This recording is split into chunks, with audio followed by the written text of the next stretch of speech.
All right, everybody. This is Dave and Nick here for What Game Now. We wanted to take a moment, since everything with COVID, everything's kind of getting back to normal, and more game stores are opening across the country. We wanted to do another one of our state of miniatures gaming or state of the industry type discussions. One of the reasons is because right now, coming back into your game store, you may want to go back to your old game, Warhammer, 40K AOS, something along those lines, something that you've been playing. But this is a great we feel this is a great opportunity for people to take a look at some new games and maybe start something new now that everything's transitioning back into being able to play in person now. If you ever go back to that, some people like the virtual so much they don't ever want to go back. But I like being in person with people. So the first thing we want to do is we kind of want to go over some of the companies that we're interested in, that we know of.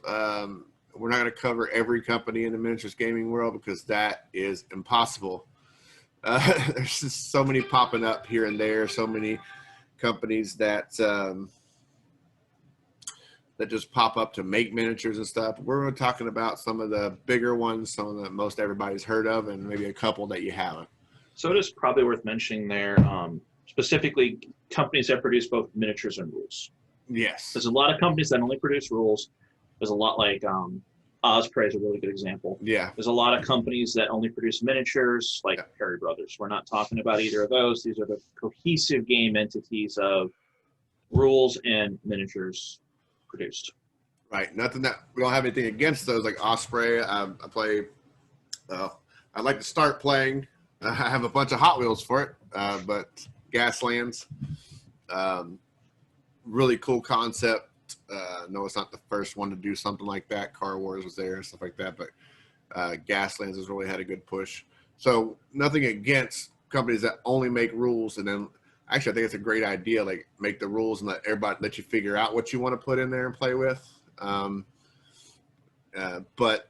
and the other way around, substitute if you're not playing a GW game or in a tournament where you have to have their specific models. And as an example, Blood Bowl, when GW dropped support for Blood Bowl, like there was a number of companies, the third-party companies that came out and started making miniatures for the teams that weren't covered by that. Yes, there is a theme here, but we're going to save that towards the end so we can rant about GW all day. Oh my God, that document. So. Oh my God, that document. Like Garibo Games, stuff like that. They make some really cool Blood Bowl miniatures, but that's not what we're talking about today. Yeah. All right. So we'll start off with something that Nick and I have been personally kind of involved in one way or another. Can I sidetrack us for a moment just before we go into the role of who we're talking about? Now, let us honor those game companies that did not survive COVID. Yes. Yes. They pretty much all made it. So the actual game companies, like I said, the ones we're talking about, I can't think of anybody who closed as a company. And the only big ticket game I can think of off the top of my head that did not survive COVID was Guild Ball, and I think they used COVID as that was an excuse. That was an excuse. An excuse they didn't even use. We have a whole video on that where we sat with Ethan and talked about the death of Guild Ball, basically like the day or the day after it happened, blaming the players for making it too competitive.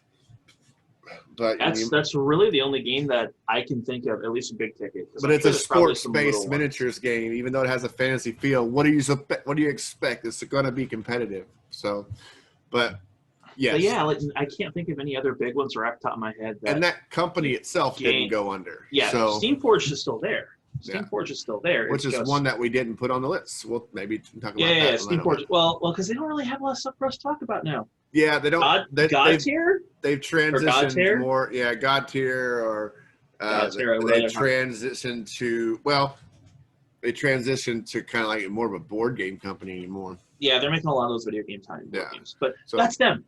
that's them. Love Guild Ball still have a number of miniatures for that. So I hope that one day they come to their senses and then bring it back in house and start making new miniatures again.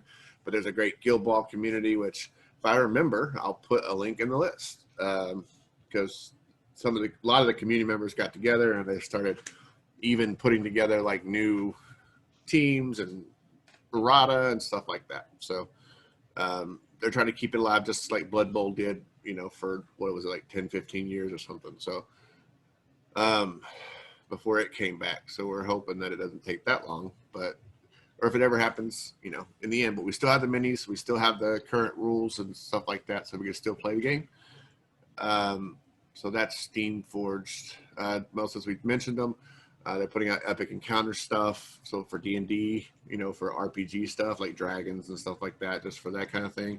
And a lot of licensed video games like Dark Souls and Monster Hunter and stuff like that.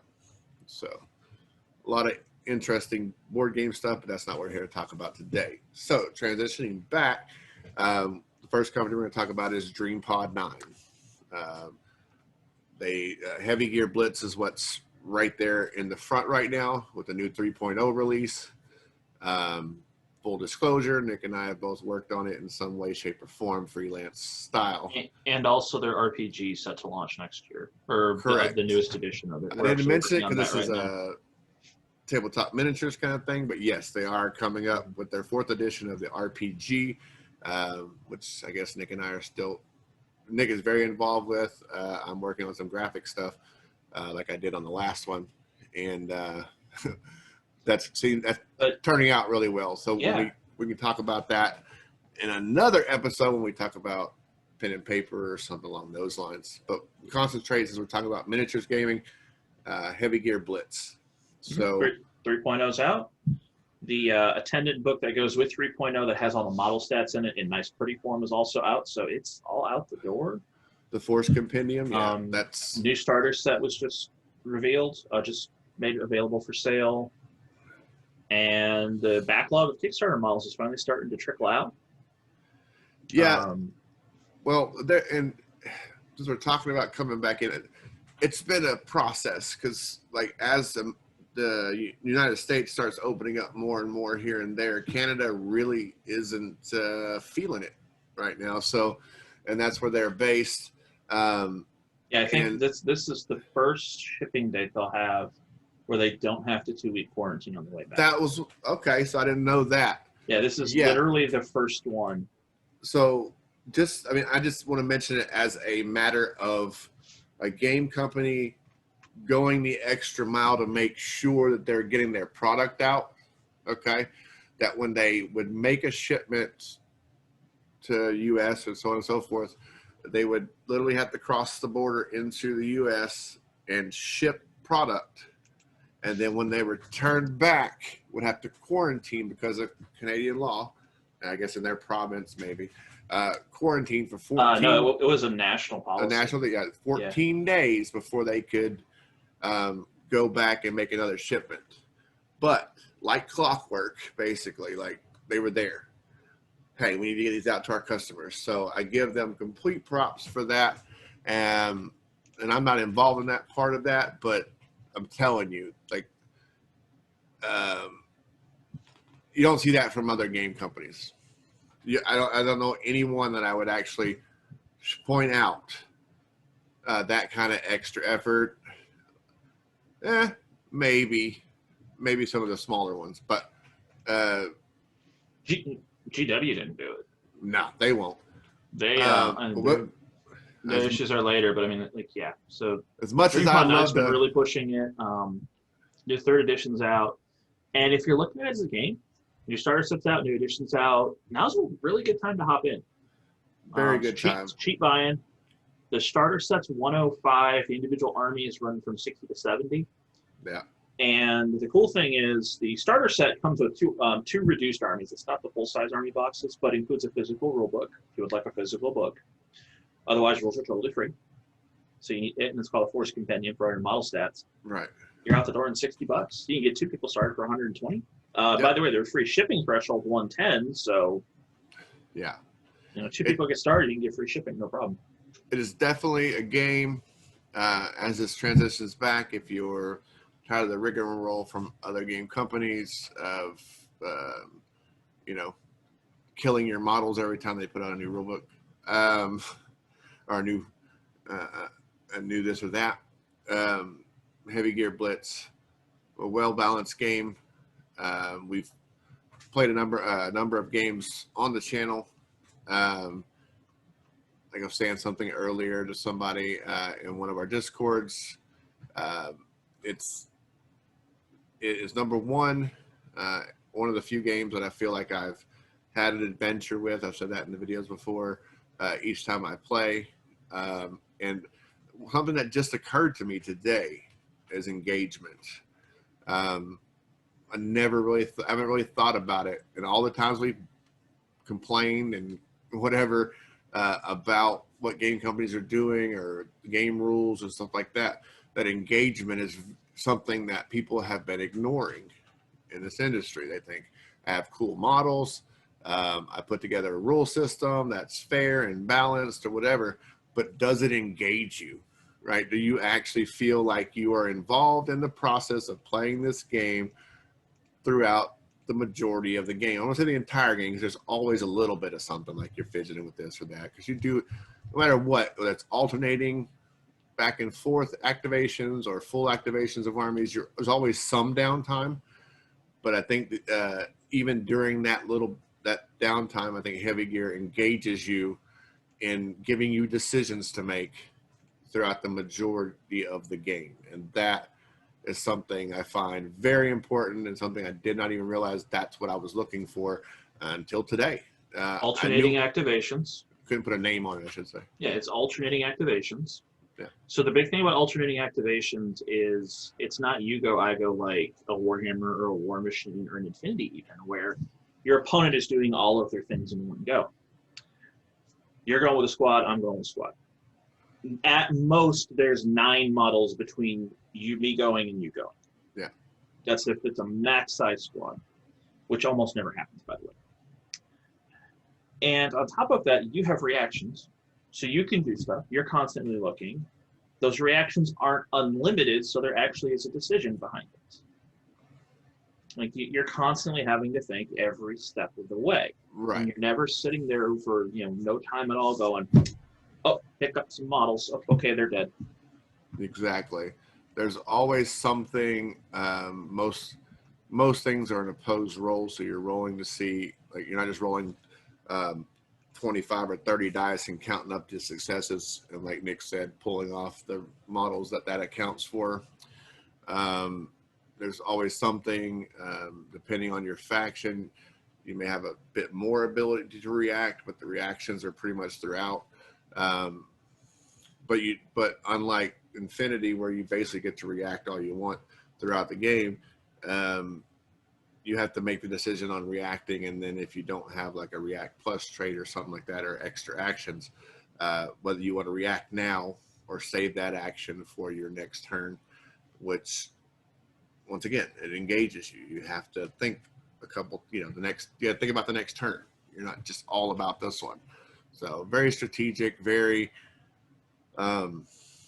engaging. And like Nick said, another thing I don't think people think about enough, price point of entry, right? Price point of entry. You go, like you said, you can get an army, you can get a starter set if you want, but you don't have to. Like, you can go and say, I like the look or the feel, or I read some stuff about this army, and buy a box in most cases and be like, okay, I have enough points to field close to the 150 norm, definitely the 100, and you can totally get 150 out of all boxes, and be like, okay, I'm ready to go, and then supplement from there. Buy another box, build up your army a little bit more. So even if you went in, and we're talking like this comes from people who've played Warhammer 40K, we've played War Machine. Well, I'm starting kind of into War Machine, but look, you can see the shelves behind Nick.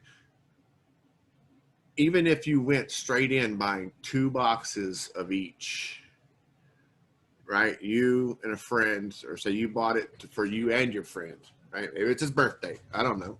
But even if you bought 2 boxes of 2 factions, you're looking at 120, 200, 130. well, 2 boxes, 2 army boxes for each faction. So like 4 boxes total, 200, Yeah, around 250 bucks, 200, whatever. So we know that starting with any reasonable amount of army from GW, and in those cases, and some other cases, is even Privateer Press with Brawl Machine, you're looking at a couple $100 for like 25 points in Brawl Machine, right? 200 plus, somewhere around there. Probably around 200. Yeah. So, and that's just for you. That's just for you. Yeah, that's the important thing. But you could get like a massive army. Armies. We're talking about 2 army boxes for each person for a little bit more, right? So we're talking about massive amounts of miniatures. For some scale here, that's the equivalent in 40K of buying 2 4,000-point armies. Yes, it's massive for the price. So the best deal GW's ever done is 2,000-point armies for $200. Yeah, and that was all snap-fit monopose. Yes. The Blitz stuff, okay, well, there's not a whole lot of posing available. At least has all the options for everything. But if you're inventive, we've seen it before. Oh yeah. Like you can do that with GW kits. You can do that with the GW kits if you want. But the thing about the GW kits is, like, I'm thinking Indominus, I'm thinking Dominion. You're only building what's in the box. Right. Whereas with these Blitz starters, you're talking, if you want to do a weapon swap, you can do that. Yeah. In the GW boxes, you can't do soft snap fit. That's the other thing. Yeah. So basically, all the weapons are there. My experiences with Caprice. Caprice is one of the kind of interesting ones because it comes with the legs, right, that you can set up for like heavy or armored or non-armored, and then you have the heads or the bodies of them that you can put in there. And I magnetize some of them so I could actually switch out bodies if I want and make. Just for those who don't know the game, it won't make as much sense, but like a Mega Do, which is a little bit heavier firepower, or switch that over to a Kadesh, right? A Kadesh or whatever, which has less bells and whistles, right? So I can make those swaps from legs, and you can buy extra legs and spread that out. But I mean, really, what we're trying to get at is you could buy a lot of army for fraction of what you'd pay in any other game I can think of right now, right? I mean, I was able to get, like Corvus Belli Infinity, I was able to get a passable 300-point army, right? Not the best thing on the planet, but like I have 300 points and a little extra, and it cost me buying starter boxes and stuff like that. It cost me quite a bit of money. I can't even remember what it costs now. Like a starter box is like so Infinity starters are around 50 to 60. So I got 2 of those. Those builds typically around 100, 120 points. Yeah. So you're looking at about $200. Yeah. If somebody was getting into Infinity, I'd say you're looking to shell out about $200 at the start. Yeah, and that's for just a passable. Like I made it to the point total because I did pick up a couple extra units and so on and so forth. But the options that you get in Dream Pod 9 stuff is amazing. And like I said, the game is engaging. It's fun. Just like any game, as you learn it, you're gonna have a few blowouts against experienced players. It doesn't matter what game you play, but it's easier to learn, especially with the 3rd edition and the simplification of a number of things that were in there. You're gonna have a good time playing it, and it's something that. Once again, like I said, if you wanted to buy in for yourself 2 factions, just the army boxes, $130, $140 or whatever, and you've automatically made yourself a demo set to show your friends. You know what I mean? And that's the biggest thing that I find when it comes to miniature game is finding people to play with. So, anything else you want to add about DreamPod before we move on? Not particularly. Okay. So I mean, they still have releases coming out. Eden's coming out. Looks like later this year. So they got releases coming. Check out their website, dreampod9.com. Click on the store link. You can find a list of like all their new store they put out just recently. And they actually did. They updated their store and all that. So it actually. So check it out. They have, I think, the heavy gear list of items is like 600 something. Yeah, 600 and something things. They've made things a little easier when it comes to like infantry and stuff because it's kind of universal now. So you just pick up some infantry and you can use them kind of wherever. So there are some specific infantry units kind of things, not necessarily infantry or infantry type units for certain factions. But the infantry themselves are kind of a universal thing along with drones and stuff like that. But long list of things. Look at it. Get the rule book from Drive-Thru. I'll make sure and put the link down below.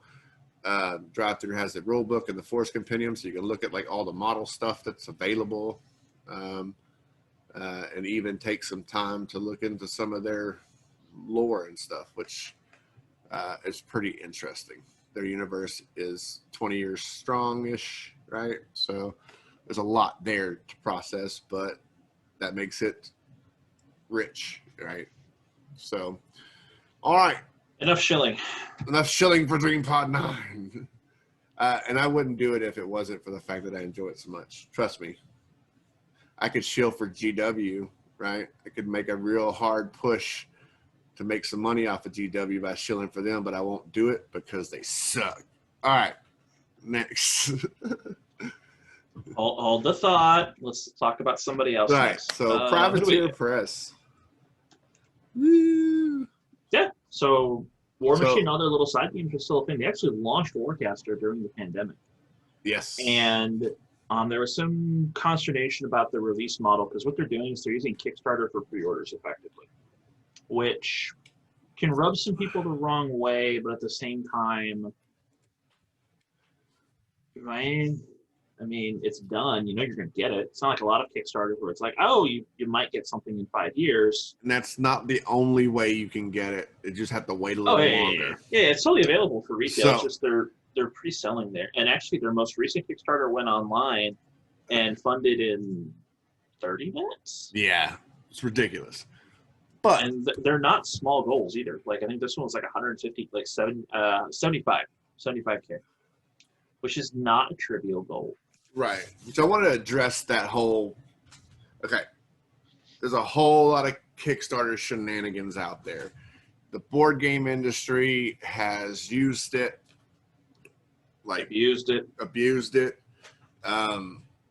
Understand. Privateer Press, probably what?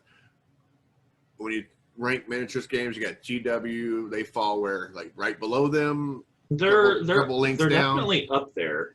So that they're in the top 5, top 3, something like that.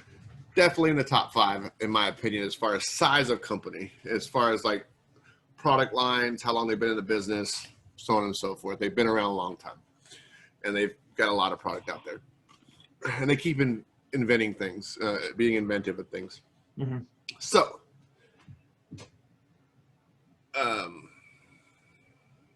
yes, my train of thought derailed. There were no survivors. So a lot of people that's what I was going to say. Kickstarter model. So I want you to think about this. A lot of people don't understand it because they've never run a business, and the concept of a business, although people can understand the basic concepts of it, unless you do it, you don't understand everything. And even if you do it, you don't understand everything. If you can guarantee that the initial production run of your models are all sold, why wouldn't you? If you can say, I need this much money to make this many models as our initial run. We will make more because we are a larger company. We will make more, but we want to make sure that this first run is completely sold. Why would you not? We So want to get bite you hard. exactly. Remind me when we come back to GW, I have some information that might be So very why would you not get a basically foolproof method of which to make sure you make the right amount of models? Some extra, obviously, you want some retail support. Even the retail get in on the Kickstarter stuff. So, yeah, this thing is they're allowing retailers to back it. So if you want to buy through your LGS at a discount, you can still do that. Yeah. So it's not like they're cutting the local stores out. But why would you not make sure that you sold the things you needed to sell? Because we'll talk about it later, I'm sure, with GW, but there's not a company I can't think of out there that hasn't had at least one of those moments where they thought it was going to be an awesome deal. This game's going to be cool. This expansion is going to be cool. They produce it, and it's such an overproduction that it threatens their business, the existence of their business. And stores literally can't sell it. Like, so nobody wants it. How many times have you gone into a gaming store, if you're lucky enough to have a good one in your area, and seen the things that they got on a clearance rack, or you saw every time you went in there, they've never moved. They're covered in dust in the back corner because they just can't move them. Wrath of Kings. But, you know, if you can make sure that that happens and make sure you are protected in that aspect as a business, why would you not? So those people out there who disagree with their model, your cost is taken care of. You know full well that your sculpting costs, your art costs, your dev costs are paid for. Yep. Now, this product can undersell expectations in the long run, but you've got your initial investment back. And that's the thing. That initial cost, guaranteeing it's profitable at that point. That initial cost of art, sculpting, things like that, those are the biggest expenses. Once they have them all done and covered, producing more of that model, of that unit, of that army, of that whatever, the cost for that is tiny in comparison. So a bit of a thing I found out from so GW made Archaon, the Lord of Everchosen. His model was $250,000 in cost before any of them were produced. Allegedly. Well, that's what they told GW managers, to my understanding. I've had people who said, I was working as GW manager. When he came out, they basically preached that this thing represented $250,000 of investment. Yeah. Between the artists, between the sculptors, between the production and machining, because molds are expensive. Yeah. So, and if you could say it's paid for, wouldn't you? Exactly. But anyway, with the Kickstarter model, next we have a Warcaster's coming out. They did a Riot Quest Kickstarter. They launched Warcaster in pandemic, which is kind of impressive. And all this time are continuing Monster Apocalypse and War Machine releases. They keep going. They keep going. Warcaster, I want to talk about that because this was too many people take the time to they say we're gonna expand our universe into the future, right? We're gonna push forward into the future like this case, 5,000 years or whatever, right? So we're gonna go forward, but the same game exists with just different modeling or there's only slight changes. No, they said we're gonna make another game that is, for all intents and purposes, completely different from our other game. Aside from a few names, there's holdovers or anything like that.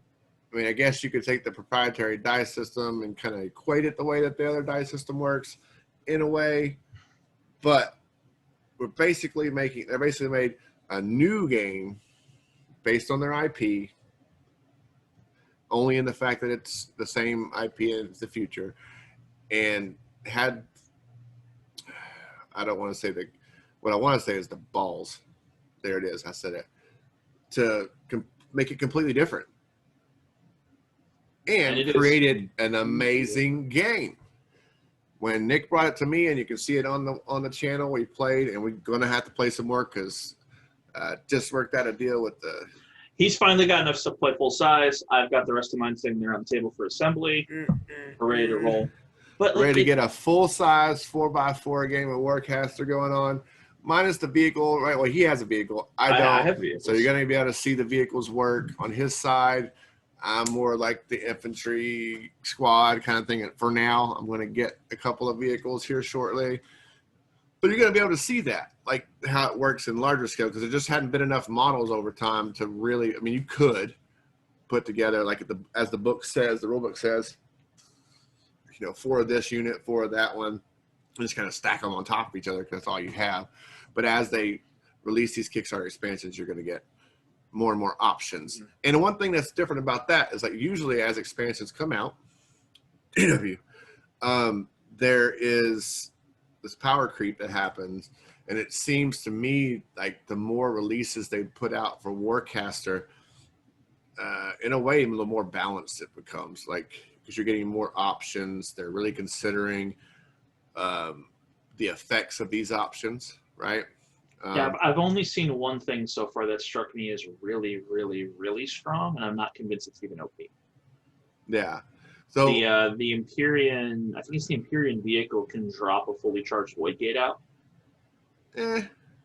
Yeah, I mean, strong. It's strong, but so here's the thing. All of when here's I think Private Press hit it on the head with that game. All the stuff in this game is limited by your arc resource. You only have 7 points. That's it. And how much does it get any and what more? Does it cost? Does it cost something in order to drop that fully charged? No, but it drops it, and you have to put the 5. You have to have the 5 arc. Yeah. That means so you didn't use it to fire spells off. That means you didn't use it to power up troops. So in essence, it does cost 5. It does cost 5. It has Warcaster's overall arc mechanic really keeps. Because when I first heard, it's got respawning units and you deploy your army on the battlefield with, summoning gates, like, which is an amazing mechanic. I've seen a lot of games fall flat on their ass with it, to be completely honest. Like, the way they did it makes it strategic. They did it in a way that, and it's interesting because in the game, summoning more troops is often a bad thing. Yeah, sometimes it is. Really got to balance it. And those void gates aren't impervious. Like, you can blow them up. They're quite killable. So that's what I'm saying. Like, if the vehicle drops a fully charged void gate, if you know that that's a possibility, positioning your long range or whatever, your ranged units nearby. Well, so that's the issue with it, is it drops the void gate and you can immediately summon off of it. That's right, because it's fully charged. That's the thing. It's placed during its turn. It reinforces it's at the end. But you can't use the units that it spawns.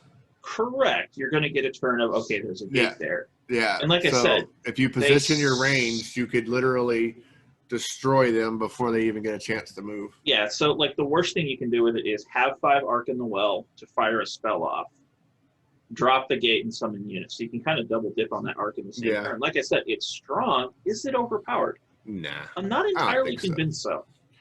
I don't think so, because whatever unit you spawn out of there, like March of Worlds, heavy, nah. I just blast you all to hell. Like, if I can roll dice, that is. So, but yeah, Warcaster's right, and I think more so than a lot of other companies we're going to talk about today, Privateer Press has done the best in diversifying their portfolio. Yeah. War Machine is still War Machine. It's not the Titan it was 6-7 years ago, but it's still a respectable presence in the field. It's probably at least as big as Infinity right now, based off of player activity, because I'm in all those various communities. But I think with the advent of the community-created Brawl Machine, we talked about that before, was what we that has helped a lot. We went to an event about an hour away from where we are to play some Brawl Machine last weekend, and it was my first time really playing. We had the small things, videos we've done before, like how basic movement works and stuff like that, but we never did really play a game. So it was my first real introduction into playing a game of War Machine in this 25-point Brawl Machine format, which is what a lot of people would say, and other games too, is missing, right? This entry level, same thing that Corvus Belli did with Infinity and the Code 1 stuff, a smaller version, a smaller model count version where you can learn the rules, learn interactions between models, and then build from there. It's half size with a small band list just to make sure. Yeah. Because in any game at a lower points level than it's designed for is a little flaky. Yeah. War Machine, Heavy Gear, 40K, you name it. Low point levels can do weird things. Yeah. So it has a short band list of these things are not playable. Everything else is capped at 1, so it's essentially a Highlander format, and it's a half-size game. 25 points out of 75, but with the way War Machine's caps the points work, it ends up being half-size. Yeah. And you can build a brawl machine for about $200, no problem. You actually go cheaper if you wanted. It's just used a starter box. But it was. I can say it was a great way to get involved with it, really sparked my interest in it. Although it is my whole army goes, your whole army goes type of game. Mm-hmm. I think I think it's not as bad because you really don't have a lot of those, or if any, those 20 and 30 unit or 20 and 30 model units. I think it's like 10 or 11. So with the focus fury resource mechanics, the shorter ranges of things, and the inherent order of operations kind of pickiness of its rule set. Because a lot of people question, like, well, why are the rules so specific? I was having a discussion with somebody about, in War Machine, there's 3 steps to dying. Like, a model is killed, it's a 3-step process. And they're asking, well, why? Because it gives the rules room to work in there. So even though your opponent's going, you're not necessarily doing stuff, but you're almost putting a puzzle out there for them. Yeah. Your decisions have a much greater impact. I'm going to pick on 40K here. I liken 40K to a knife fight in a phone booth. Yeah. When the guns ranges are that long in comparison to the table, there's no hiding, there's no tactics, there's no redeployment or key positioning. It's just a mosh pit of just gunlines blasting each other. Aside from vaguely, they're over there and they're over there, it might take a turn for us to get there. That's the extent of the strategic and tactical decisions in 40K. Yeah. I keep bringing this up, but when 8th edition 40K was coming out, 8th? No, it was 9th. It was going for the 9th edition launch. I was flipping through YouTube videos and I found a YouTube video where they were talking about, Space Marine tactics for 9th edition. Okay, sure, why the hell not? I got 10,000 points of them right there. I still play 40K. Not because I particularly enjoy it, but because community. And they get to the very end, like, all right, well, here's some really cool tactics with 40K. And the tactic was, okay, well, 9th edition 40K has vehicles shooting combat. And they're like, okay, well, we have this tank here. It's got a lot of guns. It's, very low quality shots. You can place it over here and be closer to the enemy unit and put your big guy back here with the relevant guns. And that was the end of the strategy. Now, to me as a War Machine player, not only does that not register as strategy, it doesn't register at all because that's just called proper positioning. The thing that doesn't mind being in combat is closer to the things that might get in combat. And I've read the comment section, and you would have thought freaking Sun Tzu had dropped Art of War 2 with the way people were like, oh, this is a pro-level strategy. And I'm like, it literally doesn't even register on my radar. I didn't realize they were done talking about it. They moved on to something else. I'm like, does this have to do with anything? Oh, it doesn't. That's the point. Right. And I'm not picking on anybody in particular. I'm picking on the YouTube channel. For 40K, that's like a 4D chess move. In literally any other system, it doesn't even register. And War Machine's a good example where those decisions are so important, which can hurt you in War Machine if you aren't aware of them. But they make your decisions on your turn affect your opponent much, much more. Yeah, so your stuff's not dying unless you let your opponent kill it.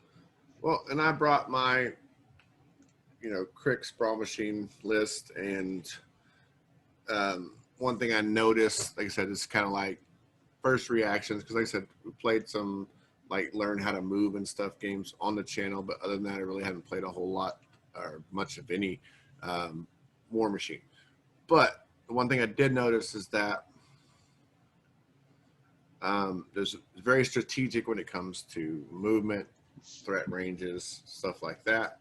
The ability to pre-measure things really helps, which is something I really liked about Guild Ball, being able to kind of set up the widgets and be like, okay, get an idea of where things are.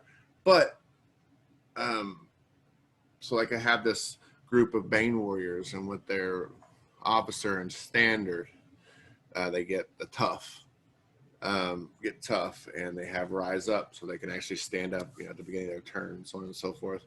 But even after something that was going to do quite a bit of damage, and did do quite a bit of damage to the units that took away about half, maybe a little bit more of the actual Bane warriors, I was still able to use the remaining 4 Bane warriors to do quite a bit of damage to some larger pieces on the board.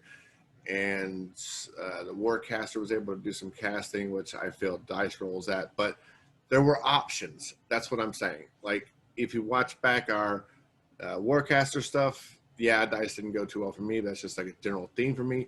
But there were options, right? When it got down to the end, there was an option for me, because I paid attention to my objectives previously, that you were ahead or we were tied, and I was able to actually make some decisions. Actually had decisions that I could make, even though it came down to a dice roll, that would actually affect whether I won or lost. And that's what's important. When it comes to 40K AOS,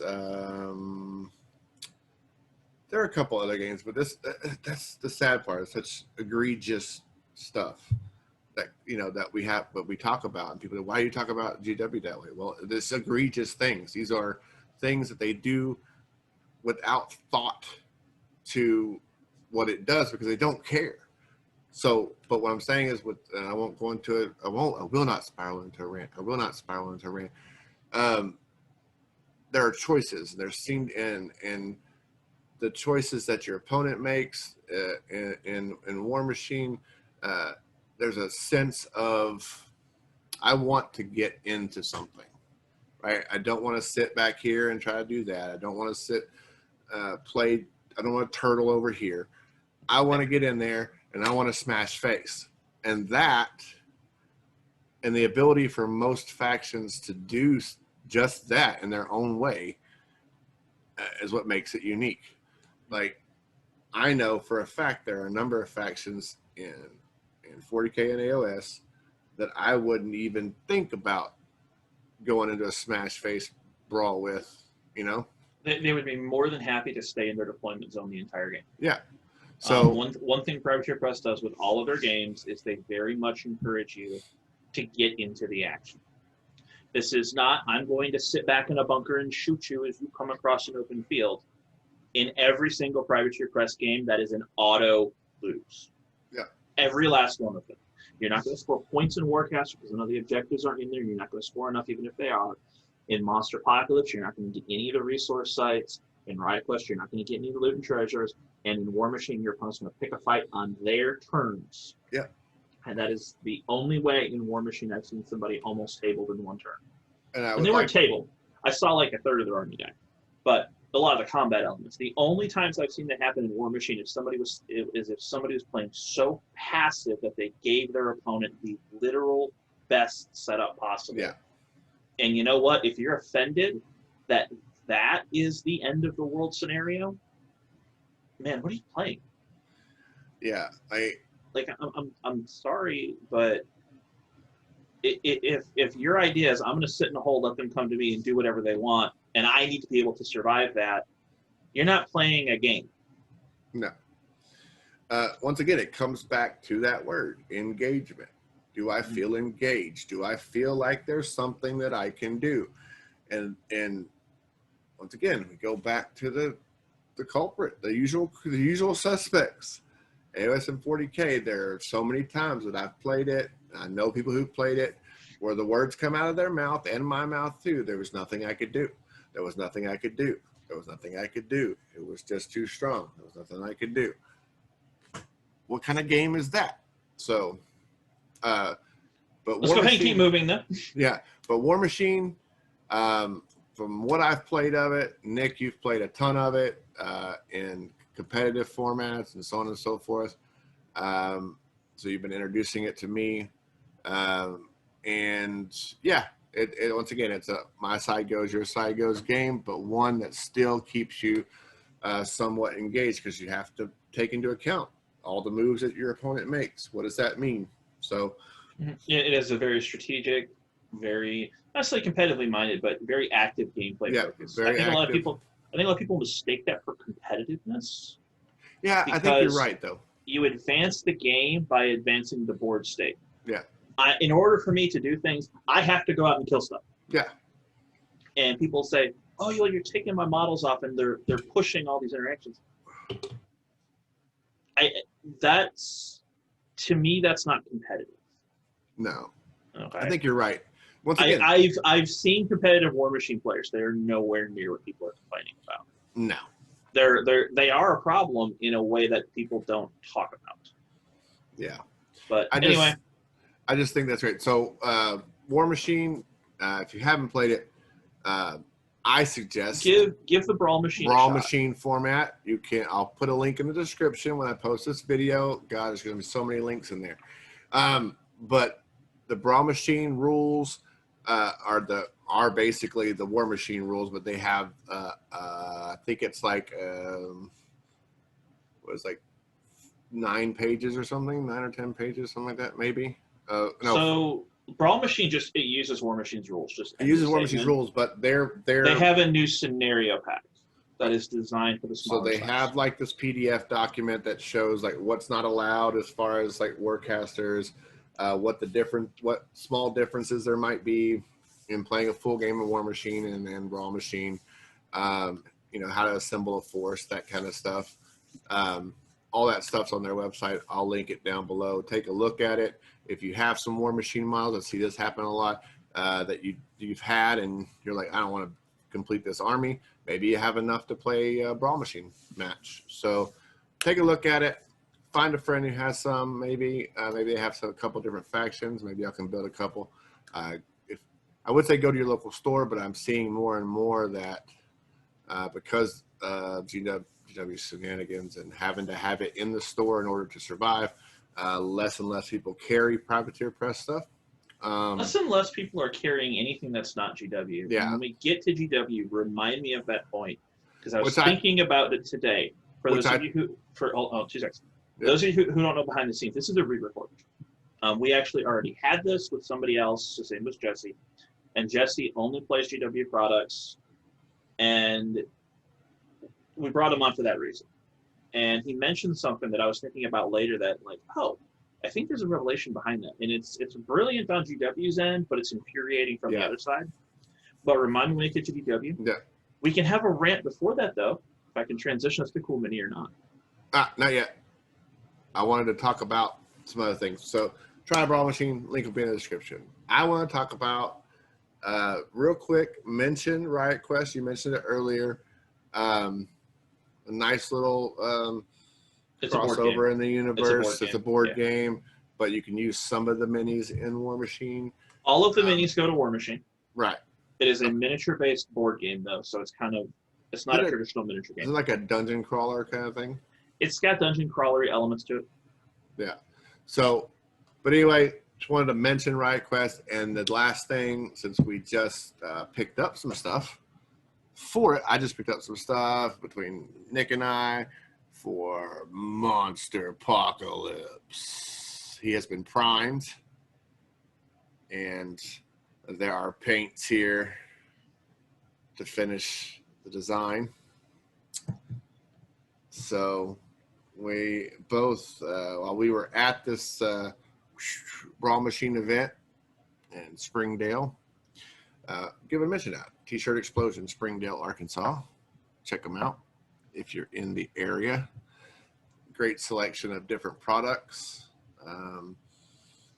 It's an awesome store. I say little, but smaller area to play in some ways, but the way they have it set up is really cool. It has more inventory than about 80% of stores. Yeah, that's what I was going to say. Like the inventory that they have for different games, Privateer Press inventory is very impressive. Like they have a lot of War Machine hordes. They have a lot of Monster Apocalypse, which I was surprised about. Riot Quest, Atomic Mass. Yeah, they got all of it. And even some smaller companies too, with like Armada, the little ship game that they were playing, stuff like that. Atomic Mass now. Yeah. So all these cool things, great inventory. Check them out. But we bought Monster Apocalypse stuff We got a starter for the protectors. There's a protector starter, which is what you got. We also got one extra blister, I think it was. One extra blister of tanks, the G tanks, and we found a bunch of Martian stuff for me. And got some Martian stuff. And I'm painting them up like the 1950s War of the Worlds tripods. Yeah. So we will soon have, I don't know if we'll even wait till everything's painted completely, but we will soon have a Monster Apocalypse battle. I will be painted because these are painting up real fast. Yeah, they do. Well, the Martian stuff is only 2 colors for a lot of it. Yeah, Martian stuff is I'm doing a very ultra light brass and then green. But if you can see this dude, he's got a few little intricate parts. So he'll take a little bit longer, but not as much. And then the tanks, I got to go back to Sharp and or Hobbytown or whatever, pick up some silver paint because for some reason I don't have a shiny silver paint. But anyway, got the paints to finish them off and the little tanks, and I'll be ready. But yeah, we're gonna play some wonderful Monster Apocalypse. That's what I want to talk about first. That's the other thing. Monster Apocalypse, definitely something you could try. Beer and pretzels. Think Kaiju Battle, Pacific Rim. If you ever watch the Toho Godzilla, where it had Mecha Godzilla and all the different fighters. Yeah. It is that the miniature game. Yeah. In its most insane, cheesiest form. You can throw other monsters, body slam them, break through buildings, cause fires. Gojira. Anyway, that wonderful stuff. Wonderful stuff.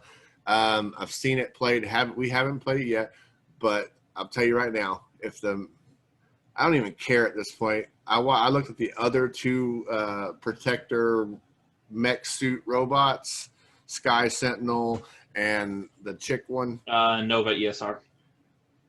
I'm in love with this faction, even though it wasn't my first choice. So, but that stems back to childhood and loving that mech stuff, Voltron and all the other cool mech things. I'll even admit to peeking at a little Power Rangers every now and then. So, well, yeah, that's the general feel. It's like Godzilla, Power Rangers, Cthulhu, Planet of the Apes. But what I watched that got me very interested in it when we were looking at it was I watched a video of their Locked and Loaded 2018 or 19, something like that. I don't remember when they had one last, but their first Monster Apocalypse tournament, and watched the mothership of the aliens, the Ares mothership, and what was his name, Hammer Clank or whatever it was. Hammer Clack. Together, I watched the mothership fling this dude across the entire board to get him away from him, and then move in. There's very strategic, blocking off spaces because the monsters have this 4 space. It's another cool thing. No measuring sticks required or tape measure required because it's all on squares. But you can block off squares because the monsters have to be aligned with each other in order to do some of those moves. So very beer and pretzels, very fun. Liking it. To the reason why I like Blood Bowl because it's silly. It embraces the silly, but without. I don't think it outstates its welcome on the silly, though. No. I think it has the aspects of silly, but does have a good rule set. So it's not cringe silly. No, there is some strategy there. There is something you can't just go out there and just bash everyone. You have to really think about what you do, and the dice system. Even though they use proprietary dice, but the way that you have to pay for units with dice and so on and so forth definitely keeps it on the up and up. You can't just throw a bunch of units out there. You actually have to have have managed your resources well enough to put them out there. It can lead to some huge dice rolls if you manage your resources towards what you're trying to do. I think I saw this dude roll I want to say it was 15 dice or something. So you can get up there. Yeah, and that one he did that hit and knock the or through the dude across the board, you have to have so many of a certain type of dice. I think the power dice or red dice in order to move so many inches across. So there were a lot of dice being thrown in that. So very strategy based. There are turns where you're not going to be able to use your monster like bash because you're building up their power. There's it encourages board you control. to trash the buildings. Yeah, board control. They crash the buildings. The repair trucks I have in mine can repair the buildings back up. Like it takes like 2 turns, but if it's like, you know, like hazard, you could bring it back to regular rubble where it's not going to hurt you. And then if you do it again, it actually rebuilds the building. so I want that turn where I like rebuild the building and then throw the dude back through it. That's what I want. So lots of cool games there. And I did speak with one of our local game stores, and I'm hoping that they are sincere about looking into getting some privateer press stuff in. All right, because they make a lot of cool games. Nick, why don't you take this next one? We'll So it's about to get a lot faster because these aren't games that we play as much. Cool Mini or Not. So Cool Mini or Not has. They might be the poster child for supply issues. X-Wing and Legion might be arguing over that, but Cool Mini or Not's in the discussion. Like, for example, I have just finally now gotten a hold of a Targaryen starter box. It came out a year ago. Yes. I don't even want to know how long it's going to get Mother of Dragons or all this stuff. It's getting better, but their big issue is the company's actually based in Singapore, if I recall right, or Taiwan, somewhere in the Southeast Asia area. And well, they were publicly traded out there. They were delisted at one point. I think they still might be. But they've been getting hit real hard with these supply issues. Dave doesn't play anything with them. I have the Song of Ice and Fire stuff, which they rolled out an updated edition. Looks pretty good overall. They're very, very good on the updates. They might be updating, I don't want to say too readily, because I don't know if that's actually, okay, it is possible, but they might be approaching it. Too much when you don't have models to play. Yeah, when you don't have models to play, there are people who are like, I literally haven't played the last 3 versions of this. Yeah. Because I don't have anything to play with. It is another one of those games that is a fantastic price point. Yeah. Because of all the updates, all the rules and cards are free. The unit boxes run $30. You need 5 of them to play a full-size army. The starter box starts versus Lannisters, builds 2 full armies, again, up to that 2,000 point equivalent, 40 points in Song of Ice and Fire for $150. All the miniatures are pre-assembled out of PVC plastic. They're even color-coded by faction. The sculpt quality is solid and respectable without being amazing. Well, with pre-assembled or one-piece plastic, like you're only doing so much. Yeah, you're only doing so much. I'm not offended by it, but if you're somebody who's like, I want to play a game that has cool models first, Song of Ice and Fire is not my number one recommendation. But like compared to some of their other models, we talked about, I mentioned Wrath of Kings earlier. I bought a bunch of it because it's been cheap because the game is basically dead. But some of their models are absolutely amazing. Like their sculpts are great. Production quality is great. Clean. Like when I went to put them together, I barely had to clean anything. That kind of pop back just a little bit. That's one of the things I wish Monster Apocalypse had a better thing on. Clean place to clean cut, a better place to clean cut from the resin. I had to do quite a bit of cleaning in certain spots on those, but these models were basically ready to go. Actually, if I remember correctly, they came in pieces like already off the sprue in little baggies, so that helped. Or they weren't created on the sprue. I'm not sure how that worked, but they went together well. But yeah, so in comparison to some of their other models, I've seen some of the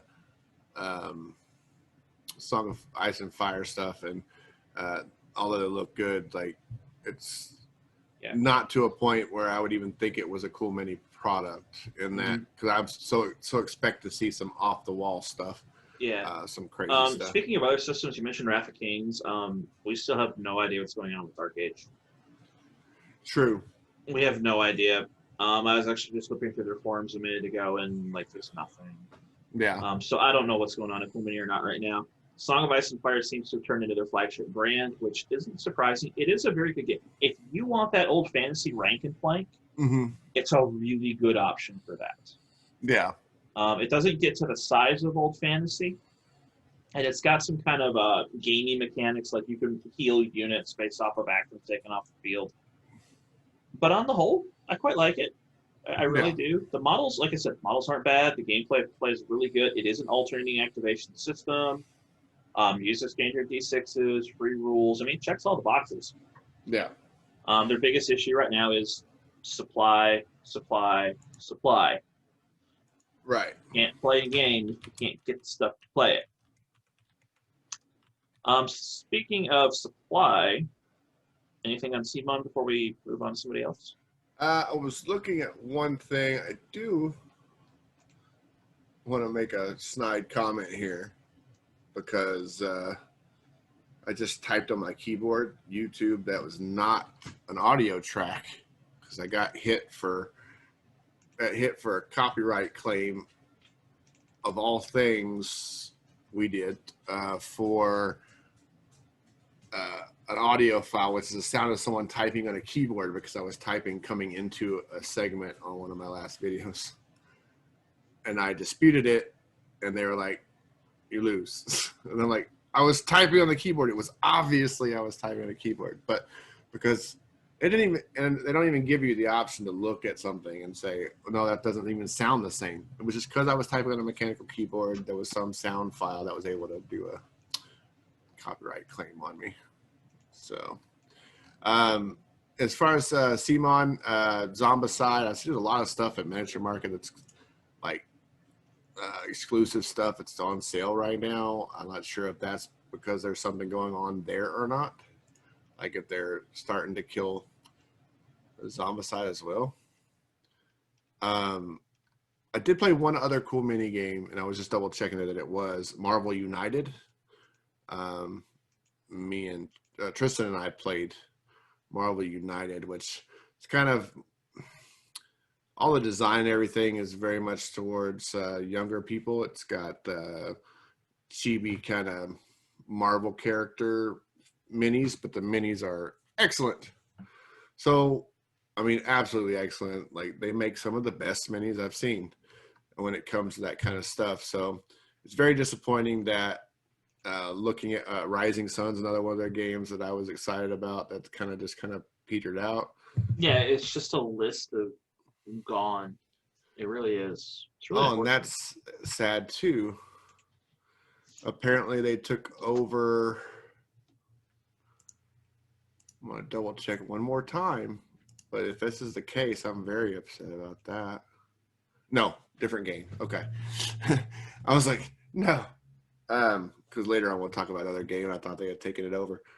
But yeah, so yeah, definitely a lot of cool games and miniatures. They've actually taken on a couple of things, I think, over time.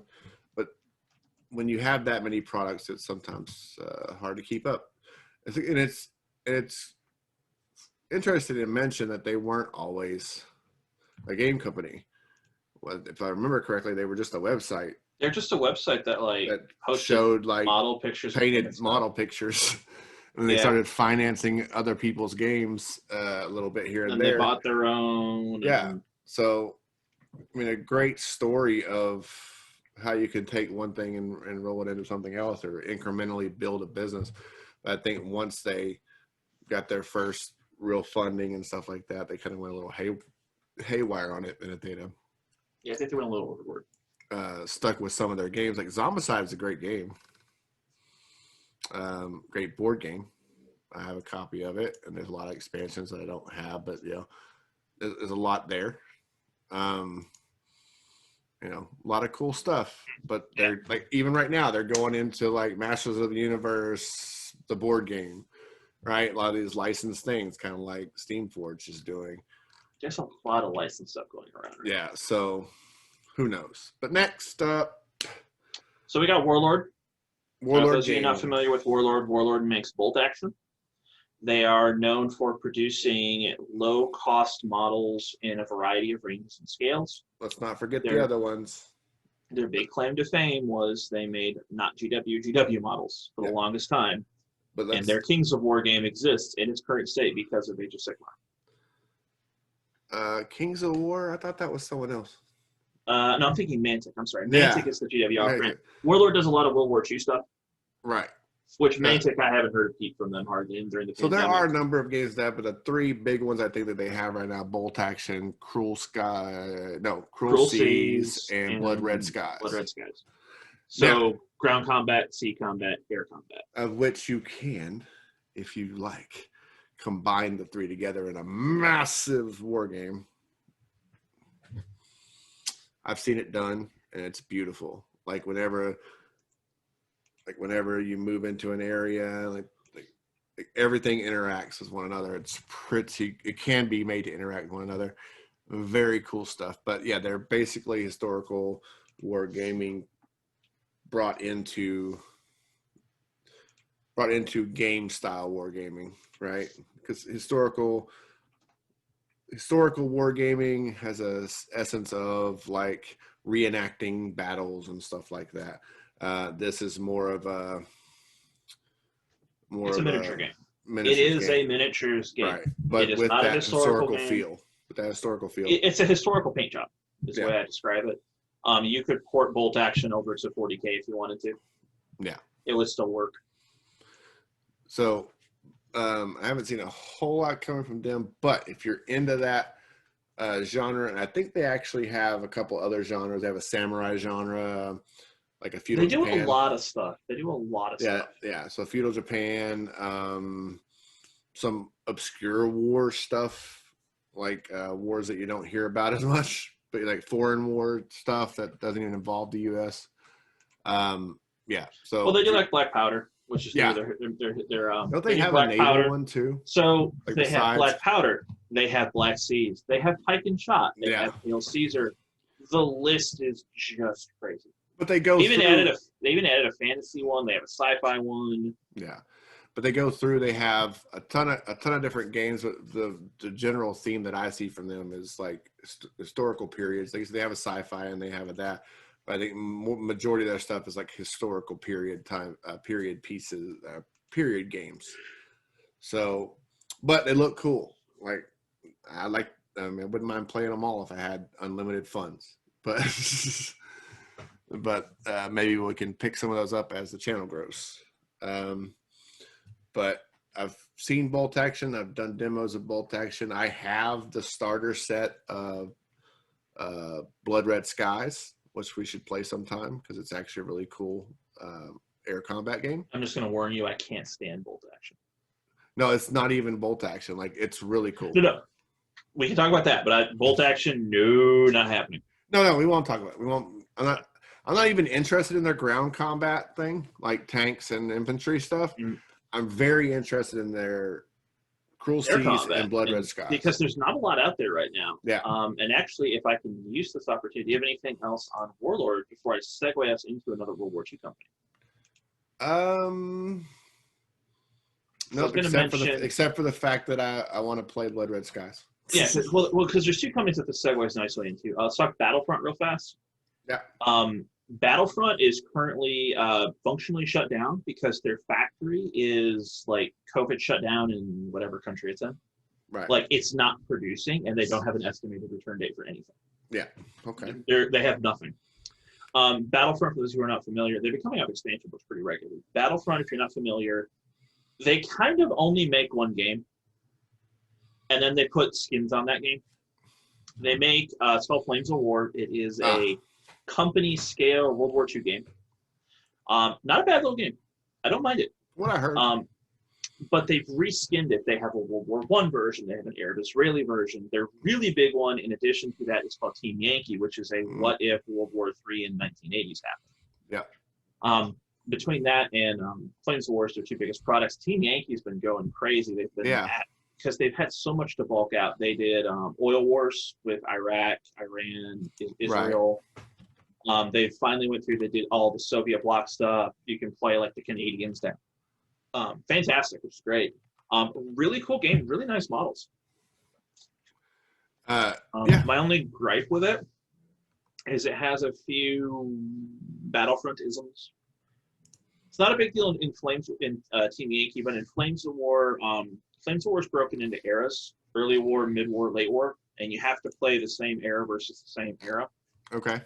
Which means you kind of have to either find a community or get in with somebody to make sure that you're playing the same game, because you can't just go buy a Flames of War army, right, and expect to always be able to play it. Yeah, and that's once again, that's one of those specialization downfalls of specialization. Yeah, I understand why they're doing it. If you're doing World War II, you kind of have to break it into those eras. The problem is that breaks your community up. Right. That said, their biggest issue right now is factory production. Yes. So I have seen Flames of War. I do like the markers that you use in heavy gear from Flames of War. I have seen it played. Never played it myself, but the models also, like Bolt Action, it's more game than historical. Yeah. It is a game set in World War II. It is not a historical World War II game. Don't go into it expecting that. You will be very disappointed. Okay, so Battlefront. Just wanted to mention them because we were talking Warlord with Cruel Seas. Yeah. So, you said you had another one? Well, we could segue into Warcradle too, because naval combat. Yeah. Well, let's go ahead and do that. Dystopian Wars, Warcradle. Yeah, so Warcradle bought out Wild West Exodus and Dystopian Wars. They have merged them into one IP. It has returned. It seems solid. There's some issues with it. It's kind of very wordy for very minimal stuff in a few cases. There's some weirdness to it. But I got to give them credit. The devs are highly active on Facebook and listening to people, so they are making aggressive changes. Right. I think they have 4 factions out right now. The 5th one, the US, is finally coming out fairly soon. The models are fantastic, resin and metal, or hard plastic for the overwhelming majority of the little stuff. Beautiful hard plastic. I quite like it. And like you mentioned Cruel Seas, Dystopian Wars, and there's Kings of War Armada is the only real naval combat games out there right now that have any presence. That's it. That really is it. In terms of game, you want to talk historicals, you can always talk historicals. But in terms of let's play a game, let's play it with ships. Those are kind of your only 3 choices. I've heard really good things about Armada. Haven't had a chance to play it yet. Black Sails. Black Sails is there. Yeah. But I'm just going off of traffic elsewhere. Cruel Seas seems to pop up. There used to be another. There are a whole bunch of them, but I don't know if it's still going. I see things from it quite often. What was it? Seas of Glory or. Yeah, I haven't seen anything from it in a while. Yeah, but I've always been interested in the aerial combat. I mean, we were having a conversation the other day about Crimson Skies. That old IP. But not just Crimson Skies, but the fact that it's like the diesel punk or whatever. That diesel punk genre is almost completely untouched. Yeah. So, but at the same time, air combat also. There just isn't a lot of air combat games out there. Your choices are Blood Red Skies, Wings of Glory, which is more of a historical rule set. Yeah. X-Wing doesn't really count. I think X-Wing counts because there's dogfighting and so on and so forth. It is dogfighting. It is a licensed property, but it did have that appeal to me that I could fly the ships, you know what I mean, and do that. I mean, I guess Star Wars Armada is a ship game, but it's not like it's not like the fleet combats. Yeah. So we'll talk about Atomic Mass in a moment. Yeah, we'll get there. I have issues with Armada, and I want to love it. I know, but anything that has planes, ships, so on and so forth, one of the reasons why jumping back to Dream Pod 9, Jovian Wars, calls to me is because it is flying things in space. It's fleet combat. Yeah, fleet combat. I just think it's I don't know if it's an underexplored genre because people don't seem to be interested in it, but everybody I talk to seems to be interested in it. So I think the issue for me is a lot of the games that are out there don't do the scale that I would like to see it at. True. I want to see capital ships exploding left and right. I want to see fighters or mecha just tearing the crap out of each other. Yeah. Give me a Battle of Endor from Star Wars. Yeah. Not the little stuff. And a lot of what we've got right now is the little stuff. Cruel Seas does not play a particularly large model count. No, it's all small size ships. Yeah, Dystopian Wars is ship focused. The fighters are just really counters. It doesn't really do the fighter mechanic that well. Yeah. I think that's probably the weakest point of that rule set. So it is just fleet combat, and it's still focused around 2 to 3 big ships with some escorts. Yeah.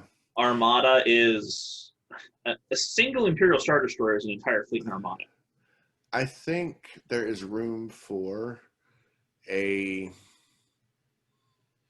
War Machine. I would go nuts GW, if they did like 40K scale air combat or space combat.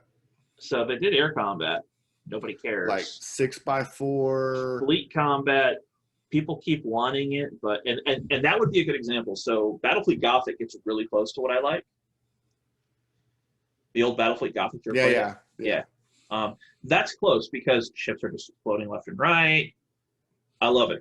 Well, can you imagine like a 6x4 table, a 6x4 table with aerial combat at the scale of being size of models, like heavy gear blitz size, like in scale.